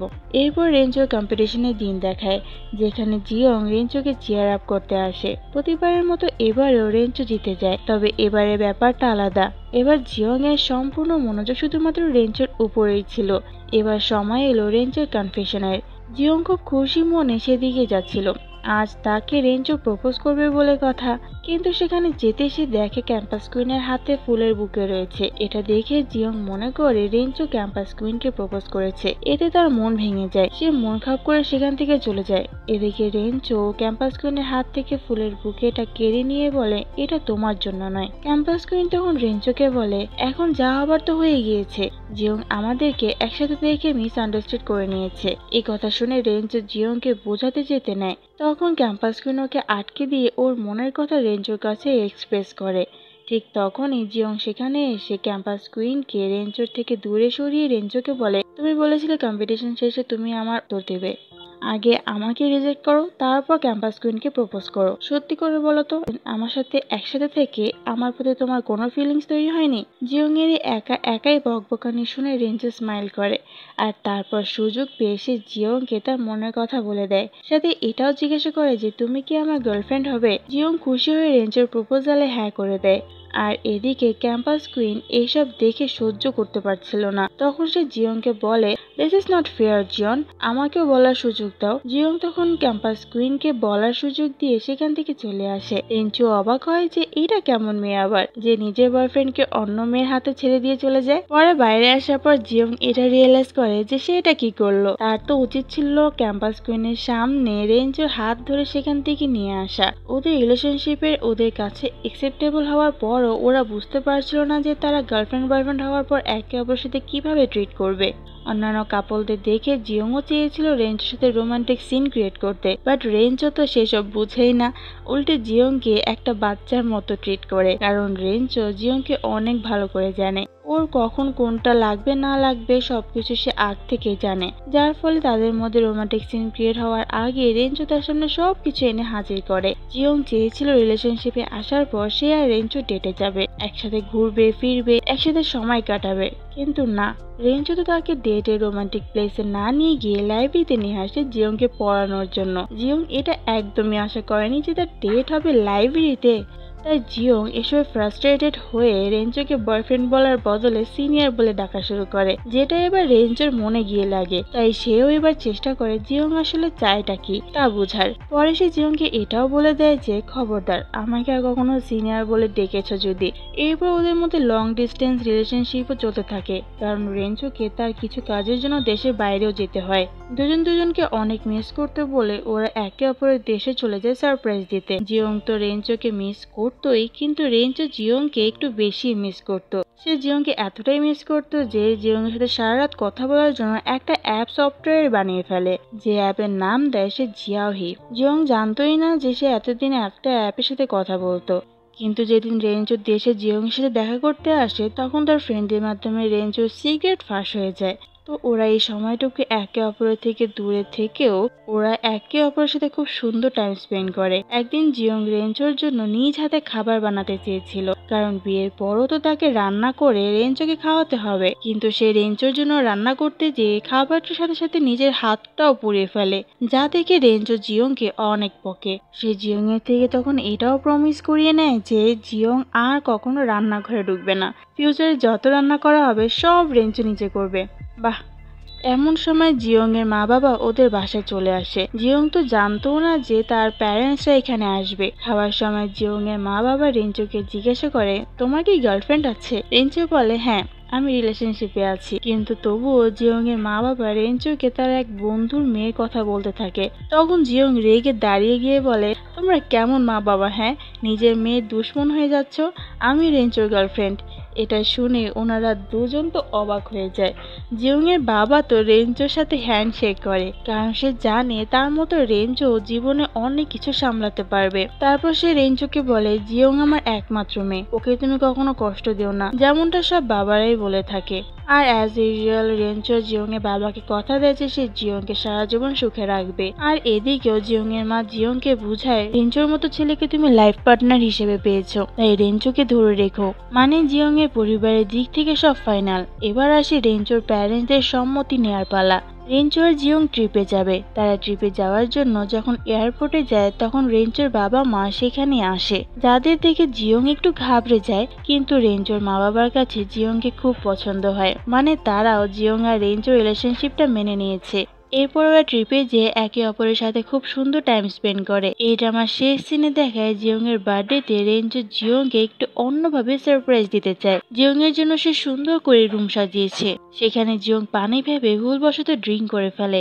এখন এই ড্রিঙ্ক করলে জিয়ং যে কি করে সেটা রেঞ্জো খুব ভালোভাবেই জানে। তার যে অবস্থা টাইট হয়ে যাবে সেই ভয়ে সে এখন আছে। ড্রাঙ্কড অবস্থায় জিয়ং রেঞ্জোকে কিস করে, আরো অনেক কিছুই করতে চায়, কিন্তু রেঞ্জো চায় না জিয়ং এর অচেতন অবস্থায় জিয়ং এর সাথে কিছু করতে। কিন্তু পরে সে বুঝতে পারে জিয়ং এর নেশাই হয়নি। এটা জানার পর রেঞ্জো ওকে পানিশমেন্ট দেয়, আর এভাবে ওরা একে অপরের সাথে ফার্স্ট নাইট স্পেন্ড করে। সকালে রেঞ্জো জিয়ংকে বার্থডে উইশ করে আর সারা জীবন একসাথে থাকার জন্য প্রপোজ করে। এরপর রেঞ্জো তার বিভিন্ন কাজের জন্য জিয়ংকে একা রেখে বিভিন্ন জায়গায় গিয়েছে। ওদের মধ্যে লং ডিস্টেন্স রিলেশনশিপ ছিল, কিন্তু ওরা একে অপরের থেকে দূরে থেকেও কখনো এটা বুঝতে দেয়নি যে ওরা কাছাকাছি নেই। দূরে থাকা সত্ত্বেও তাদের মধ্যে ভালোবাসার পরিমাণ বিন্দুমাত্র কমেনি। সবসময় সব পরিস্থিতিতে ওরা একে অপরকে সাহায্য করেছে, একে অপরের পাশে থেকেছে। আর এভাবেই এই ড্রামাটার সমাপ্তি ঘটেছে। তোমাদের কাছে ড্রামাটা কেমন লেগেছে অবশ্যই কমেন্ট করে জানিও, আর নেক্সট ড্রামা কোনটা দেখতে চাও সেটাও কমেন্ট করে আমাকে জানিও। আল্লাহ হাফেজ।